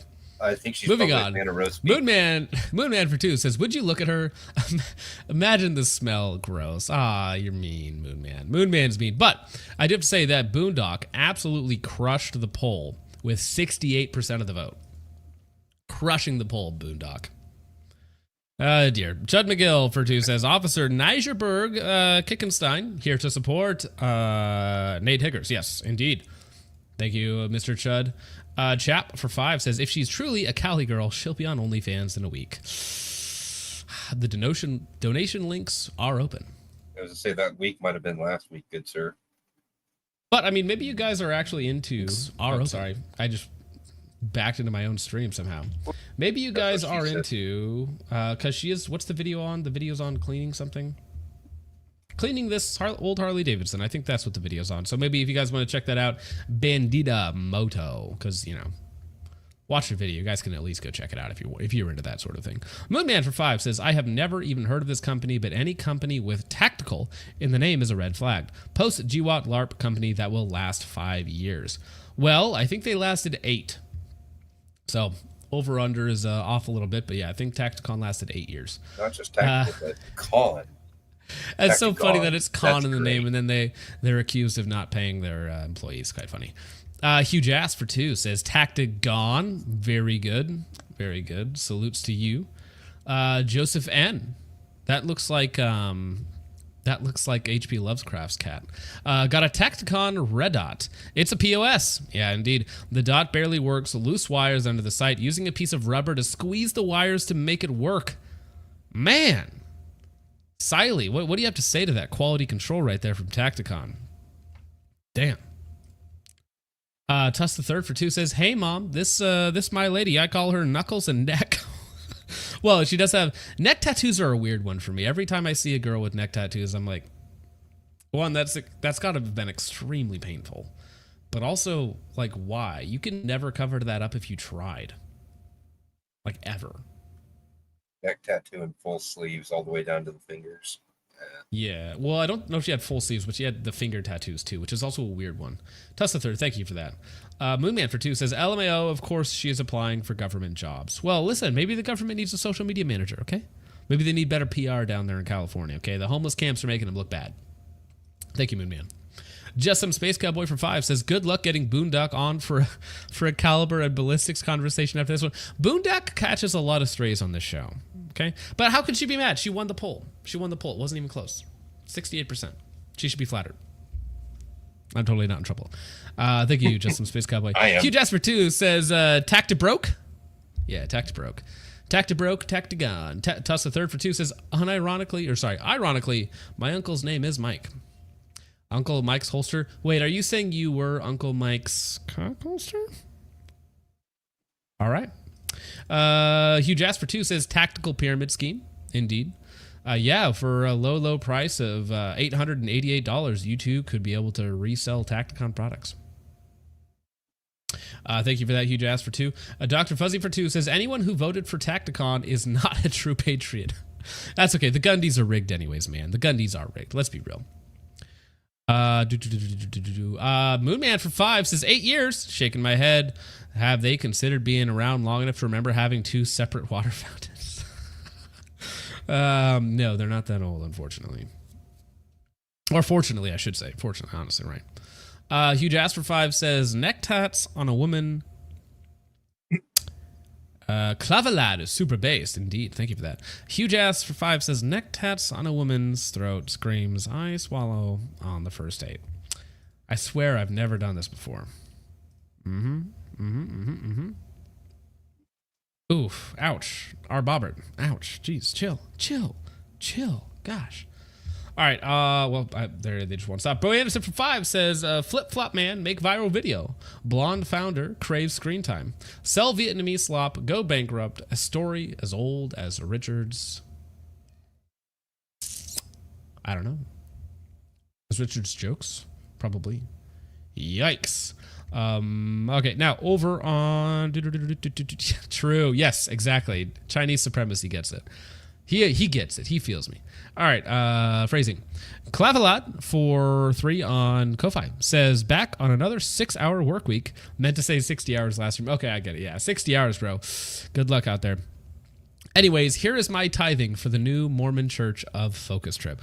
Listen, bro, if you're working 60 hours a week and you're only tithing $3, like, I don't think that math checks out unless you're working for a Siley sweatshop, okay? But you never know. But even so, I appreciate it. Thank you, sir. All right. Why do people send me so many messages while I'm streaming? Unbelievable. Don't they think about me at all? Think about the stream. No, they really don't. I get Discord messages all the time when I'm on here. And when I'm not on... go to Kolob. Yes, true. Yes, Kolob. That is the planet that the Mormon god is from. All right, let's see. Oh, here we go. Well, Sig is been caught lying again. Now, unfortunately, not in a interesting way. More of like just a very annoying way, considering I bought a Sig product. I know I have to confess I bought another Sig product. I thought it was going to be good. It's still kind of good, but it's also kind of annoying. So, excuse me. They recently released the 6-hour Tango MSR Micro, or Compact is what they call it, a Sig MSR Compact. I'm going to pull this up real fast so you guys can see it. But they released a new product, which is supposed to be good. And, well, some of the distributors were either lied to about the product or the weight, or they just simply don't care. So this is the Sig MSR Compact 1-6. This is the one that I bought. So it is a short boy, right? So it's a short body, supposed to be lighter weight. On their website, which I should have checked first, I guess, they list the weight at 26.5 ounces with the mount, which is still not a lightweight scope, but it's not particularly heavy. However, I foolishly bought it from Optics Planet. Now, for some reason, Optics Planet and all of the other distributors, not on Sig's website, but on all of the other distributors, had the weight listed at 14 ounces. And I was like, 14 ounces for a compact 1-6? That is super light. Like, so that's awesome. I will happily test out a 1-6 for 14 ounces. That is fantastic. Now, as you can see, this screenshot from today, after I've received it, after I've tested it, it's sitting on the gun behind me. Well, that 14-ounce claim on their website has been removed because it was very, very incorrect. This is a review of somebody who bought it exactly like I did. It says, I bought this based off of on the listed weight on all of Sig's press kit information that went to dozens of review sites. If you actually check their website, it has the weight listed at 26.5. If you take the mount off, it weighs 18.5 ounces. So pretty much the same as the non-compact model. I thought maybe they sent me the wrong one, but it is 8 inches without caps, add 1 inch for caps, so it matches the compact footprint. So this guy was, as usual, Sig is playing fast and loose with facts and data and sending out the wrong press kit to people, and I bought it prematurely. I'm one of those suckers who came out, I saw the weight, I saw the listing, I was like, oh, perfect, I'll buy one of these. This sounds like an interesting review. I like reviewing budget LPVOs. I haven't seen a single review with a correction, so I doubt SIG bothered to send out a corrected press kit, hoping, I guess, that nobody would notice the brick when they pulled it out of the box. I was expecting, as was I, a 14.5-ounce LPVO. And at this price point, wishful thinking, yes, but that's what SIG told the world it was. So now again, I got the MSR 1-6 for $300, and it's the compact version, so you can see it's nice and short, which is so hot right now. But it didn't feel like 14 ounces, so I was like, I'm gonna weigh this guy. So it's much closer to 24 ounces, which is the standard weight of any LPVO magnifier combo that's not lightweight. So the promise of lightweight, the promise of a compact scope that doesn't weigh 1.5 pounds, dashed to pieces once again. LPVO gang, stay losing, I guess. Yeah. And also note how I took the caps off to check the weight. So it's realistically like 25 ounces, 25.5 ounces on my scale. According to SIG, it's 26.5. Now, that being said, I think at the end of the day, while I am very annoyed that they lied about the weight and I fell for it, that's on me. But it's still a mediocre LPVO for, how much money is that? $300. It's fine. And it comes with the mount. So $300 with the mount. It's fine. The field of view is fine. The glass quality is okay. The reticle kind of sucks. And it does generic LPVO things. So at the end of the day, it's not like the worst thing out there, but it is just annoying. SIG updated the P211 weight on their website to be accurate. As much as I don't want to give SIG $2.5 grand, I think the P211 looks kind of neat. And I kind of want one, but I don't think I'm going to. That's funny. I don't think I'm going to give him $2,800, $2,500, however much it is. Yeah, well, the PLXC is great, and it's 16 ounces, 16, 17 ounces, and that is great. So with a lightweight mount, you can get it 21-ish ounces for a total package. Yeah, SIG lying to people again. Gosh dang it. There needs to be an award for falling forward and again, and I need to be holding on to it. I should get a fell for it again patch, and every time I do something stupid or buy something stupid, I hold it up on screen for you guys. Happened again. Sad. But, yeah. Say la vie. Oh, well. Let me see. What else did I have pulled up here? Oh, here we go. Here we go. Quick little story here. So we can have a short stream tonight. What the heck is even that? Here we have a lower... made by InRange TV, which I always just, InRange TV, the trans kids, the weird peoples and the different groups and whatnot. Maybe not the right person to make this meme, but still funny in a way. It's like the broken clock is right twice a day or right once a day if it's a 24-hour clock. Either way, kind of funny. So I've created this special edition AR-15 Friends Forever lower receiver. And anyway, so you have 18 plus is on safe, 16 to 18 is on Semo, and then younger than 16 is, of course, on full auto. Now, of course, you have Mossad agent and Trump on here, which I think is quite funny, of course, because, the connection and the Epstein files, very funny. But you could also just as easily put the Israeli spy on here as well, who got teleported back to Tel Aviv.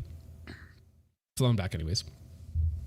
But it just seems like maybe Carl isn't the right guy to be calling this sort of thing out or making these jokes. Maybe that's not a Carl thing to do, considering some of the friends he's connected with. Funny, but just a little awkward. Just a little awkward. Just a tad. Yeah. All right. I think that wraps it up. Other than, here we go again. Well, actually, it's funny. This actually goes right along with the last story. This is from Mr. Andy No. A woke BLM activist, Massachusetts school librarian, was arrested by the feds for alleged child sex crimes. Oh, a BLM activist. Oh, no.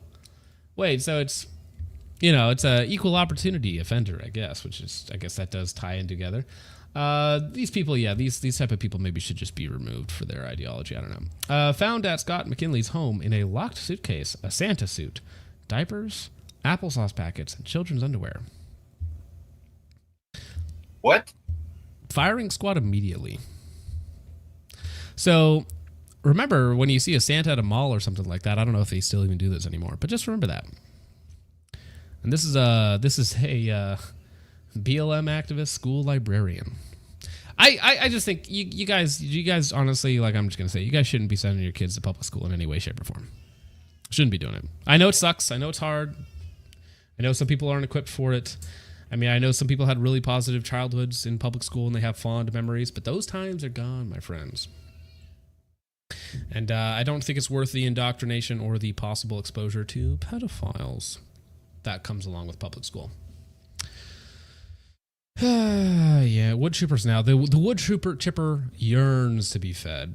It can have a little librarian as a treat. How about that? The wood chipper thirsts for the unclean, indeed. Well, I mean, yeah, but we'd have to go back and fix the dual income households. That's a rough thing to get around because a lot of people feel that the wife has to work to keep the house, and to do that, then they have to send all the kids off to daycare, and then they have to pay 70% of the wife's earnings to fund that daycare, and then she's out of the house, and you push off the learning of your children onto, in some cases, migrants who may or may not be there, who don't actually care. Consuelo, who doesn't actually care about your children. She's just there collecting a paycheck and not instilling them with your family's values, right? And the only way to make sure that your kids are actually instilled with your family's values is for your family to be a part of their development, to be the large part of their development.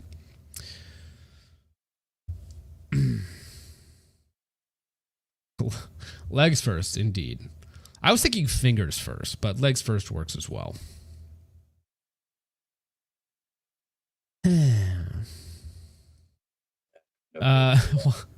Or you could do it. You could do it like a circular fashion, right? You could do it that way as well. Genotion for 5 says, "Focus, is there a way to make a 320 safe? I want to pick a cheap one up to play around with. LPVOs are gay too." The safest 320 is the one that stays in your safe. But I mean, the laser dry fire training system. Okay. Yeah, but I mean, 320s, they're not like actually all that dangerous, Well, it's only like 2.1% or whatever it was from the Army or the Air Force's Global Strike Command. That's only 2.1% that are bad. So I don't know if that's reassuring or not to you. But listen, I would also be tempted if I saw a $90 optics ready M18. I would also be tempted to be like, maybe I should check one out. Maybe I should. I don't know. Maybe that could be fun. Thank you, Genotion, for 5. And Chud Miguel for 2 says, $199. Classic L PVO. L. Cogs stay winning. LPVO equals Kyle equals gay. Wow. Being super mean there to Kyle. Kyle's not even here to defend himself, and you're just dragging him through the coals.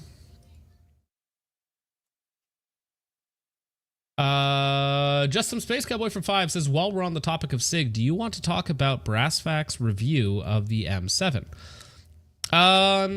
I mean, you want to come up here and talk about it? I will gladly send you an invite if you want to rant about Brassfack's review of the M7. I think so. I think you want to do it.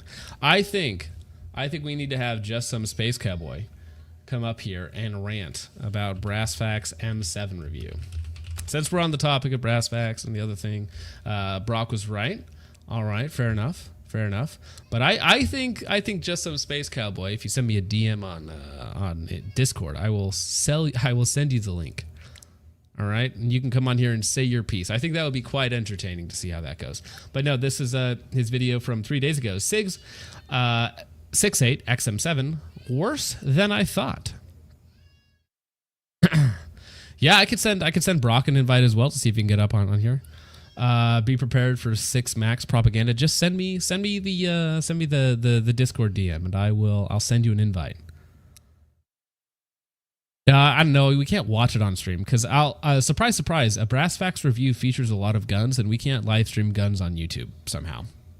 For some reason, even though it's a video that is currently live on YouTube and probably even fully monetized, we can't actually watch it on a YouTube live stream for some reason. Be prepared for 6 max propaganda. I'm ready. All right. Here we go. All right, I sent him the link. I sent Just Some Space Cowboy the link to discuss and fight Brassfack's on the XM7. This should be fun. Hey, who's doing that? Moonman, super based. Oh, thank you, man. I appreciate that. Moonman over on Ko-Fi. says, I am going to fight that baby. You're going to fight Brock?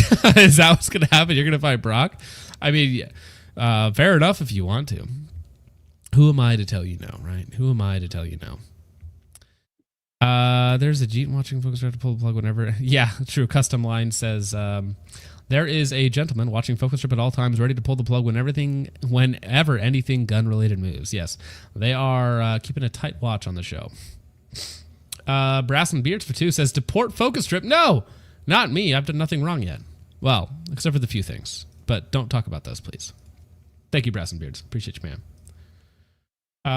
Glow So Bright says, would the M7 end up being delegated as a direct fire anti-personnel, anti-PC, and anti-light truck weapon? Well, it should be probably relegated to the dustbin of history in the next 5 years. Or, like a what would you call it? A DMR, or a special purpose weapon. Not necessarily the standard fighting rifle of the entire U.S. military or U.S. Army. That seems silly to me. Humble Marksman asked me to shred the cello. Well, it's actually my wife, so I'd have to have my wife on camera to shred the cello, so that's probably not going to happen. I play guns, she plays instruments, although I also play instruments as well, just not the cello. The AR and Halo reach is chambered in 6.8 SPC. Man, I am surprised that caliber lasted 500 years into the future. That's crazy, dog. Cool caliber, never caught on. Have Anna on stream. Oh, Anna, yes, my wife, of course. I could, but then I would have to kill you all. Not even in Minecraft. The Incredible Kyle. Somebody made the Incredible Kyle account. That's quite funny.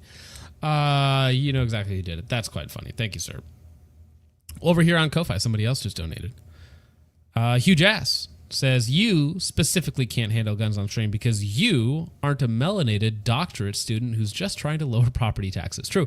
Well, that's the thing. Here in South Dakota, you don't really have to worry about property taxes all that much, which is quite nice. Quite nice indeed. Taprack Stove 5 says, I have a 1-6 MSR and a 1-8 NX8. Honestly, can't tell a huge difference until 4X plus. In low X, low magnification, most LPVOs are slightly better than irons, but worse than RDS. Sig sucks. I agree, sir. But speaking of Sig sucking, we now have just some Space Cowboy to attack the XM7. How's your night going, man? Good. Can you guys hear me all right? No, you sound great. All right. So I do not disagree with Brass Facts. It was just poignant because we're talking about Sig. Hey guys, Brass. And I think it's very interesting what's going to happen to Sig probably in the next few years when the issues finally get brought to light on how bad this rifle is, because several people in the military have also been reporting these same issues. He's talked about it. The friends I have who are in currently have talked about it, but they are ordering people to keep it hush-hush because it is an OPSEC violation, but the cracks are showing through. And we're really just, seeing that M4 maybe in a new caliber or just with more armor-piercing 5.56 ammo is probably the way to go. Ain't broke, don't fix it. Well, not to mention just there's the cost constraints, which are like $3,500 per rifle, not including the ammo, right? And what I've heard, and this is just online rumors, right, is that they're having a hard time keeping up with demand of rifles and ammunition. So the actual real ammo is hyper expensive, and there's just simply not enough of it to actually get people trained up on the system. And that plus the limited ammo that you're going to be carrying with it being a battle rifle, we've learned since World War II, it's the total ammo a squad brings with them that often determines a fight. So reducing your ammo capacity is not going to be a very advantageous thing to do. Right, because you go from a 210 round standard combat loadout to 140, basically. And then your weight goes, I think, from a total M4 plus 210 LB stuff is like 21 pounds. Or, sorry, like 17 pounds. And then that weight is 23 pounds with the XM7, depending on attachments, of course. And you get 50% less ammo for an extra 8 pounds of equipment, right? Yeah. I think, honestly, the worst thing about it that Brass Facts touched on a little bit is the sighting system that was supposed to be the big ticket thing. Oh yeah, the XM157. Sorry, that is every time that gets fielded, it breaks. Well, the worst part is the laser rangefinder. Earlier in Ukraine, in the conflict there, Russia started rolling out helmet-mounted laser warning systems for some of their more elite troops. So that's something China can definitely recreate. I think they called it the Spider, but it's something every vehicle is going to have. It's something infantry can have. So some poorly trained kid from Kentucky accidentally NDs his laser, and now your entire squad's position's just been revealed. That is going to be a big problem, and they're probably just going to limit those to team leaders and squad leaders, if anything. And right, because in modern combat, basically, especially if we're talking about peer-to-peer forces or near-peer combat forces, you're going to have IR detectors that are going to pick up any time. It's like, okay, somebody's lasing, right? So now we know that there's a unit in the AO or somebody in the AO that's using some sort of IR-based device, right? So that's why this is hugely important to not ND any of this stuff and give away your squad's location, because they can even triangulate it, right? They can figure out exactly where you are just by accidentally pressing this button that's equipped on all the rifles. Only if you left it on a single, like 1 second flash of the laser, probably not going to give it enough time to properly triangulate, but you can figure out a rough bearing. Hey, they're off to our right, they're off to our left. Then you use more advanced cooled thermal units to pinpoint their location. Yeah, 100%. So what did you want to just debate on it, or did you want to not just say really it sucks, just or yeah, it sucks. I mean, I'm going to agree with you that it shouldn't be the standard infantry rifle. It's another SIG product that's breaking and failing and costing the taxpayers millions of dollars when we should be looking at other things. What is the total cost of the contract? Because isn't it billions of dollars, right? Because it's 118,000 XM7s.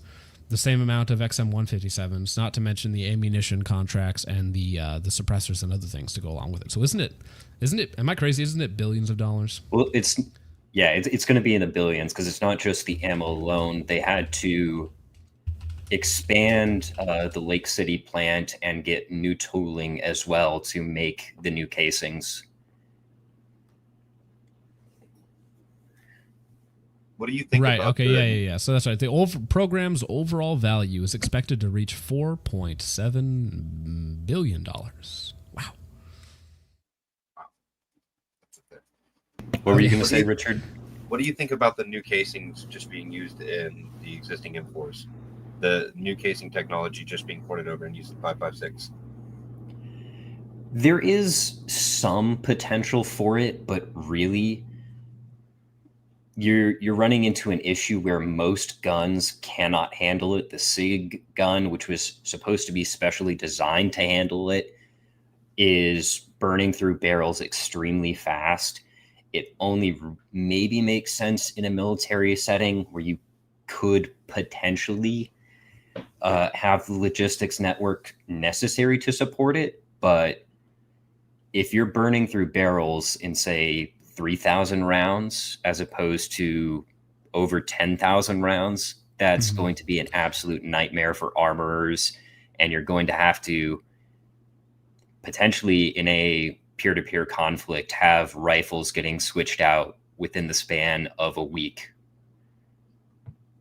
Well, so what really this is yeah. So this article that Brass pulled up for this, which I made a video over on Gun.Deals a while ago, but the gouging in all samples that had greater than 2,000 rounds through the system, according to Trend. So yeah, the barrel life is like 2,000 to 3,000 rounds, which it just makes everything much more armor dependent, much more maintenance dependent, much more expensive, because you need a lot more of these parts floating around. And keep in mind that the ammo is insanely expensive as well, right? So it's on all fronts, it is more expensive. You have less ammo, you have more weight. It's all the things basically you don't want for the standard infantry soldier. Looking at probably some of the past conflicts we fought, 2,000 rounds, that's definitely doable. in a week. So you're talking about essentially having to swap rifles because they're not going to have spare uppers every week for your soldiers. That just logistically is not possible. In whatever conflict zone that you're in, your fob or whatever it's going to be is going to have just pallets of XM7 barrels laying around to replace them. But then you're going to need to actually have armorers at the fob and to do the that. armorers, which is more personnel, more time, and that's all they're doing. Their maintenance cycle is just replacing parts. We don't clean, we don't lube, we just replace parts. I think some of the other Brass and Beards. Brass and Beard does have a good point. He says, in fairness, the M16, which also had troubles during its initial development with powders and things like that, had 70 years to be refined, and it went through times where it was not working well because of the environments. This is a good system if they will take the time to work out the bugs. Well, I can kind of agree with that. But the problem is I think that it's still a bad concept for the average soldier, right? I don't think the average soldier wants more weight, more recoil, less ammo. And I don't know if the caliber itself, which is surely insanely ballistically effective, right? I don't doubt any of that stuff, but I just don't know if that's worth the massive trade-off, no pun intended, in terms of weight and ammo capacity. It does have what I'll say is like on paper potential. It checks a lot of boxes that seem appealing. But even a lot of the times in Afghanistan where people really complained about range for the service rifles, if people were beyond, 500 meters, you're calling in airstrikes, you're calling in fire support. That would technically be danger close, but a lot of that, we have specialized tools for that.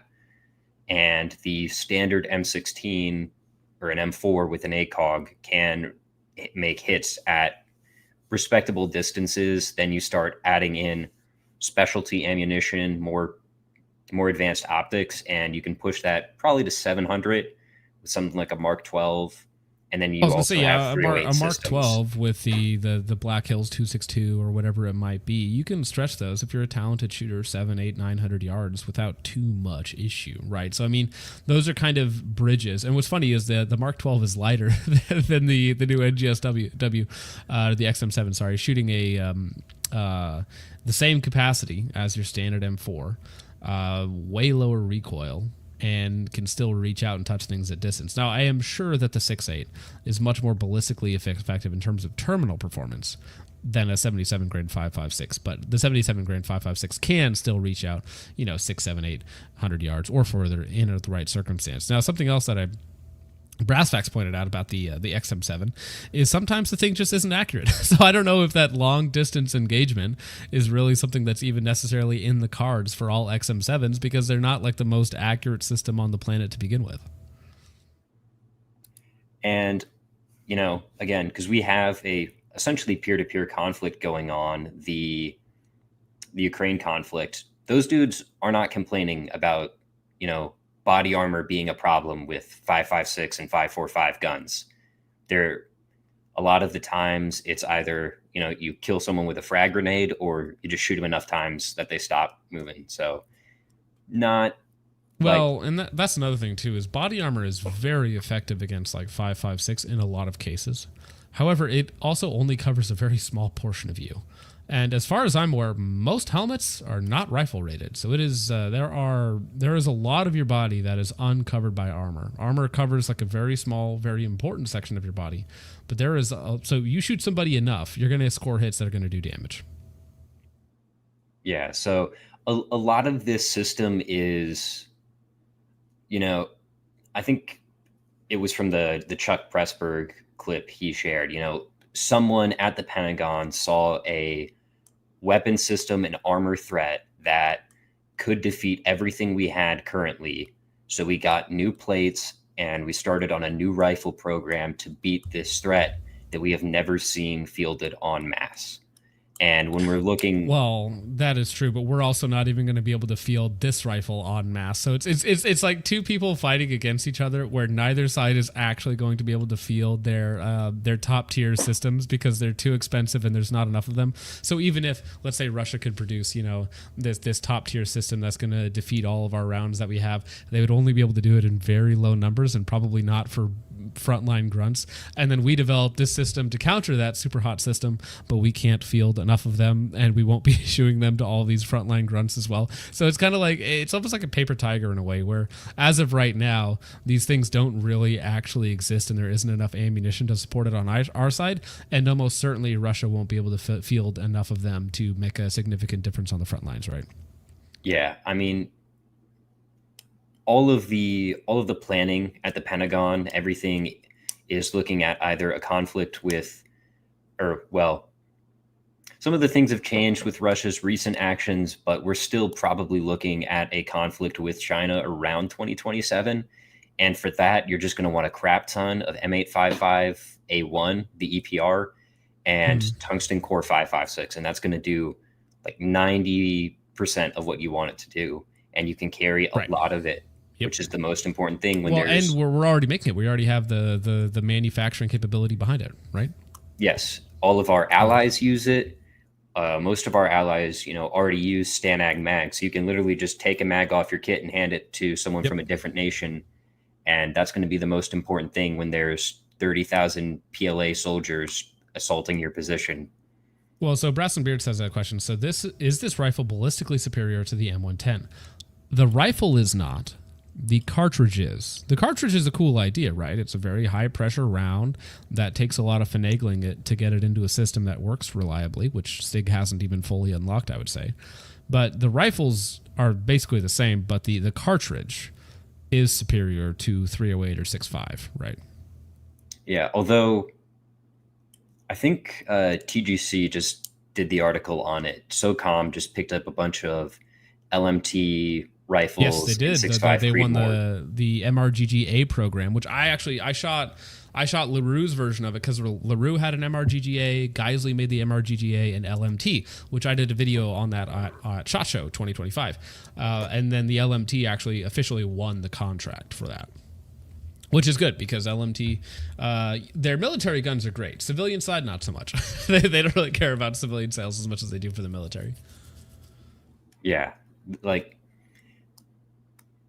I think the best analogy of this is like a sort of a one-off prototype car. It's really cool on paper, but you need a full team of support engineers to keep it running. It's not going to work as intended. It is a nice on-paper capability, but the system needs a lot more development, potentially trying to fit it into a more traditional AR-10 and not a SIG rifle could improve it. But for the realistic threats we're going to be facing, as far as that's publicly available, this rifle really does not have a good purpose. And, even if you wanted to upgrade the lethality of what our troops have, 6 Max can do that. Get another. Max. So some people are talking about 6 ARC as well, but 6 ARC requires a different bolt face, which I don't really like. 6 ARC, 6 Max is just a bolt, or just a barrel swap. Sorry, barrel and magazine. That's one of the big problems holding it up, is because it uses the 350 Legend magazine. So right now it's capped to 20 rounds. Well, but I mean, same with the XM7 though. So, but the ammo itself is lighter and the mags are lighter. So you still, even if you have to carry more magazines, even if you could go to 10 mags or 12 mags, which would take up less space than the XM7's 7, right? Yeah, and the people developing 6 Max have been saying they're trying to work with Duramag to get 30 rounders created, although they've been saying that for a year and a half now and nothing has come of it. Well, 6 Max might as well be a Wildcat right now. Yes. So the fact that people are backing it like they are as a Wildcat cartridge is, I mean, it's cool. I've had people ask me to buy a 6 Max upper from Sons of Liberty Gunworks, or like, hey, I'll send you one. It's like, bro, the ammo doesn't exist. Like, if you want me to put 1,000, 2,000 rounds of this, it might as well be 6.8x51, like the real stuff. Like, I can't actually buy this ammo in bulk. Yeah, the guy in charge of it, he's been on a podcast. I forget his name. But there's 2 kind of silly things he's doing. He's not getting it SAMI certified to have better control over where it goes. And he wants to really use it to fight 6 ARC. 6 ARC is a really good long distance PRS cartridge, it's better than 6.5 Grendel, but you have to deal with the 7.62x39 bolt face and the wonky magazines. And but I think you could design a different bolt and a different, like some, is it LMT or CAC that has a proprietary barrel extension? You could just change the bolt lugs and the barrel extension, and you can make it work in an AR-15 size platform. But you would have to redesign the bolt and your barrel extension on your M4, which would still complicate things, right? Yeah, you'd be talking about like a 6.8 SPC2, where you're essentially getting a new rifle at that point. The advantage of 6 Max is this is a barrel and magazine swap. All of your existing mag carriers should work within reason. Your existing rifle, again, just needs a new barrel. And you've got, say, 25% more external and internal ballistics than 5.56. It's a 24 caliber, so it's legal to hunt with in more states. And if they really wanted it to succeed, they should probably, reach out to a bullet manufacturer and just get a lot of 243 diameter FMJ projectiles made. And they haven't done that because they're just focused on having it compete against 6 ARC in long range, which is probably going to kill it. Well, because it can't. It doesn't have the case capacity to actually fix against 6 ARC. 6 ARC is a great PRS caliber. I've shot a couple different 6 ARC guns. I've taken it out to 1,000 yards, and it's a really nice AR-15 size platform. Doesn't recoil too much. Very flat for what it is. And if you're a PRS guy, like a true PRS guy, you can hot load a 105 up to like 2,900 FPS, and that's going to get you 1,000, 1,100 yards, no problem. So I mean, it's a cool cartridge for that sort of thing. But yeah, in a hard use semi-auto environment, not the 6 ARC also has magazine issues. Like the Geisley mags are $100 a pop, and those are like the only high cap mags that are supposed to be reliable. So yeah, like a 70 to potentially 80 grain FMJ going at 3,000 feet per second out of an AR-15 size platform would be very appealing, because that can deal with wind and drop better, and you're going to have more effect on target, but you're still going to have light recoil and high capacity.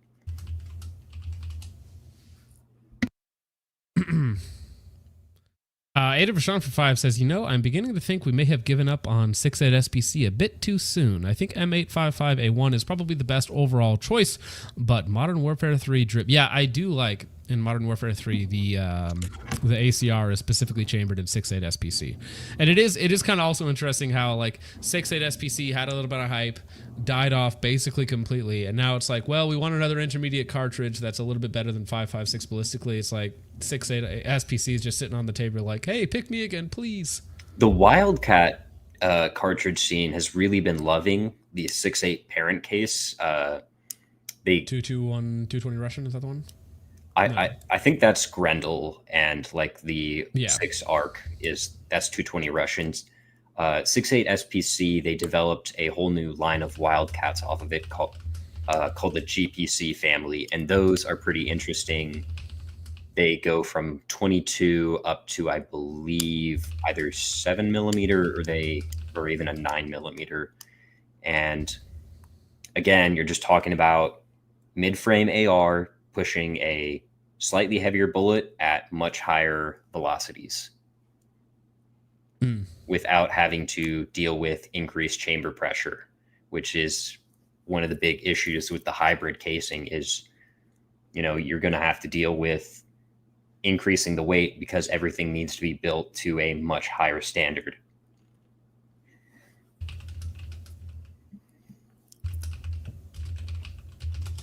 Well, yeah, and I think the case technology is cool, because if you ask yourself the question, how do I get more performance out of a 13-inch barrel with 100 and, what is the GP round is 120, 113 grain? 113. 113. So it's like I need a 113 grain projectile going 3,100 FPS out of a 13-inch barrel. It's like, how do I do that? It's like, well, you either have a really huge cartridge, or you have a very high pressure cartridge. And Sig was like, well, we could use this fancy schmancy material called steel, and we can get a lot of pressure out of this bad boy, up to 80,000 PSI. No, I don't know if you've seen it. Oh, sorry, go ahead. No, you go ahead. Well, I was gonna say, I don't know if you've seen it floating around, but they were at one of the shows where they had the XM250. They were showing full steel cases, so not even hybrid cases anymore, just full-on steel cases floating around. Which to me sounds a lot simpler than doing the brass steel hybrid. You can simply just make it all steel, right, and still handle that pressure. Yeah, and that would reduce manufacturing costs. That would bring ammo costs down. So not having to deal with the two-piece system should also, or could also be potentially easier on the gun in certain respects. The chamber isn't taking as much pressure, but then it fails the requirement of the ammo being reloadable. Right, but is that really a concern for the military? They don't use it, but I think they do recoup cost by selling off the brass. You can get a lot of used military brass, especially if you're close to a military bases.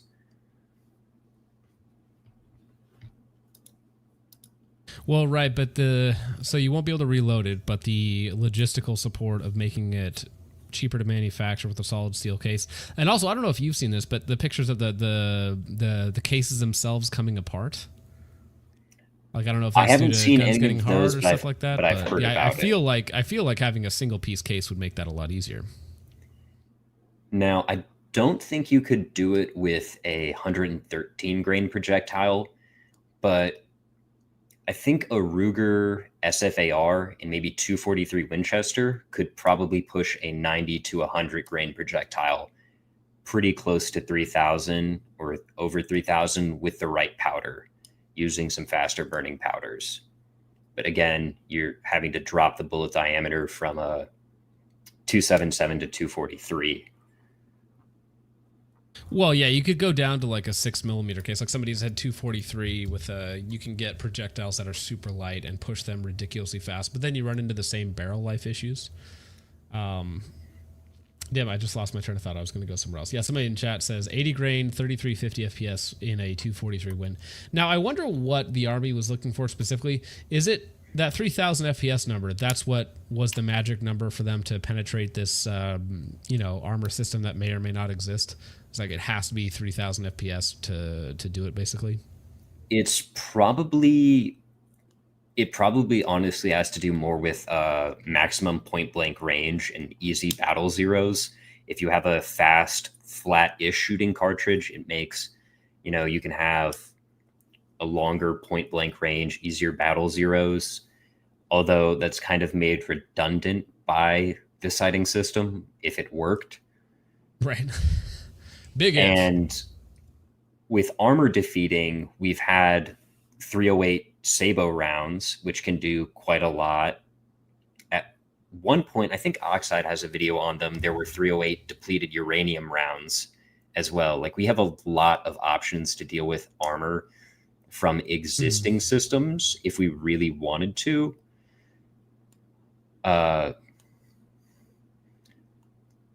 My dad, having worked in military procurement for quite a few years, this is probably the result of someone seeing a prototype or an idea for a concept and talking to SIG to get this drawn up. And then the other submissions were most likely just there so they could actually have a trial, because there was a lot of very good features that the other two prototypes had that probably would have made a better system. Although the true velocity ammo, the plastic case stuff is still probably another 5, if not 10 years away from being fully mature. But well, and not to mention actually producing that in mass, right? Because that's the other problem they've been having. So again, it's legitimately cutting edge technology. Like, whereas the Sig XM7 is at the end of the day just using a high pressure standard case, right? Yes. Well, so what somebody else was saying is, and I kind of said the same thing a while ago, but if you just take this high pressure case technology and just import it over to standard 308 and 6.5 Creedmoor and just pump them up to 80,000 or 75,000 psi, like, guess what? You can also get those velocities out of a 147 or a 135.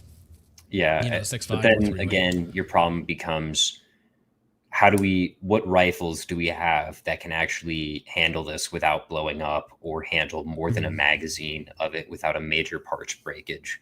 So we're going to have to just design an entirely new ground up rifle to deal with it. Well, I'm not sure if you would have to do something entirely ground up, but you would have to reconfigure things for sure. Like the XM7 is an awkward, fugly looking firearm, but you would have to develop something new for it. But I still think you could convert standard-ish 308 size ARs-ish to handling a higher pressure caliber. I think you could do that. I think that could be done. You'd probably have to swap out materials and coatings and make a big old handguard on there to disperse the heat better, but I think it could be done. You'd either need to really beef up the gas tube or switch to a piston, and you'd probably... It would have to be piston. It would have to be piston. And you'd also probably have to change the bolt and barrel extension as well as the locking faces so it can actually handle the pressure. And you're also probably looking at some heavier AR-10 springs, but maybe that could get away with it. But then again, we run into the barrel issue. That would still be an easier swap than a totally new weapon system, I would imagine, anyways. And I mean, depending on 6.5 or the weight of the actual projectiles, you might not even need to get the chamber pressure that high. But these are supposed to be used in conjunction with suppressors, and so it is the entire system, and that's why SIG is the total systems integrator. The only thing they didn't get was the optic platform, right? Yeah. Hopefully they figure out either a way to salvage the system, or they just say, we're going to put this on hold for the next 10 years because it's not going to be ready by the time we need it. So we're just going to pull this from frontline service and just do extended testing to get it ready, because some of the initial field testing of this, as Brass talked about, that they were having to tell people to stop firing because they just didn't have ammo for it. And this rifle has been adopted, or at least semi-officially, for at least 3 years now, and they don't have enough ammo for it. So, right, and that's the thing. If something were to kick off, like let's say in the next 6 months, it would still be the M4 doing the bulk of the work. That would be the rifle you see on the front lines. You might see some people running an XM7, but it would still be the M4 for most people. We really just need an M16 A5. Bring it back for the next conflict. What's funny is here we find out. Moonman for 5 says, "Oh, you want a 3000 FPS cartridge? Boy, do I have a cartridge for you. It's called 55 grain 5.56 out of a rifle barrel. True, you can get 3300 FPS out of M193 in a 20-inch barrel. That's all I'm saying." Where's my M193 A1 with a steel arrowhead tip? Steel arrow. Well, what M855 A1 is, it can't be much slower than that.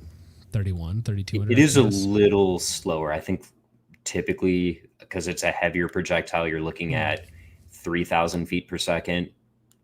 Well, maybe 3,000 and some change. I think that is hotter, yeah. But out of a 20-inch barrel, I would be surprised if it wasn't pushing 3,100 at least, because I think it's only a 64 grain projectile. 62 standard. It is 62 still. Yeah.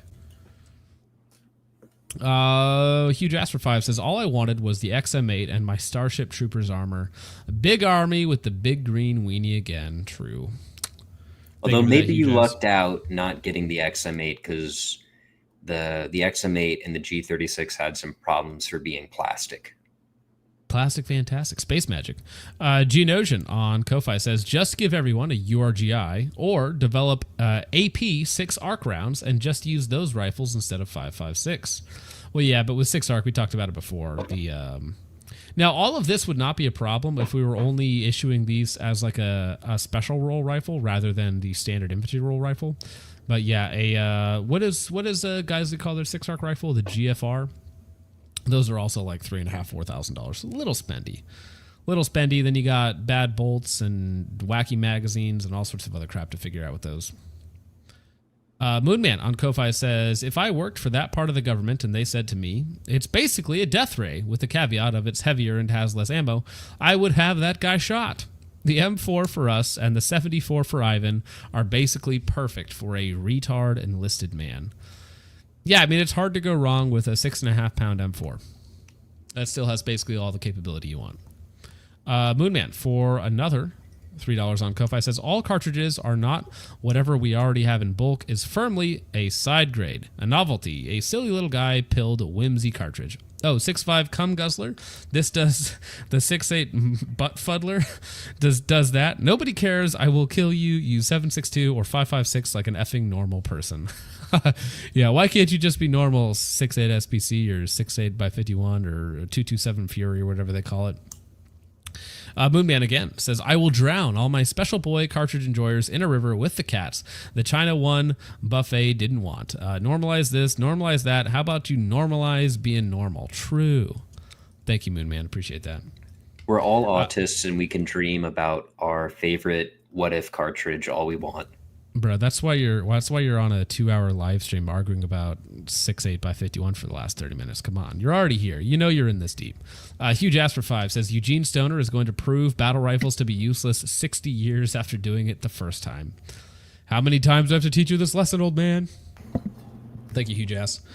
Civitech for 5 says, I work in the NGSW program supply chain, and I can tell you they're going to double down and slam this platform down everybody's throat. Yeah, no matter what the problems are, they will not be stopped. Too much money involved at this point. It's also embarrassing to have to back down. Thank you, Civtech. Chug for 2 says, the M16 was sabotaged. They knew that powder was crap. Yeah, that was back in Vietnam. It was like the wrong powder that wasn't going to work, and so they had all these issues and then blamed the gun or whatnot. I know we're not big fans of him, but Ivan did a breakdown on that with the actual Army reports. The powder fixed more issues than it solved, fixed more issues than it created. A lot of it had to do with the early buffers that were being put in the guns by Stoner. They were not heavy enough, and that was causing a lot of the issues. And then the other real issue that does get talked about is there were not enough cleaning kits going around.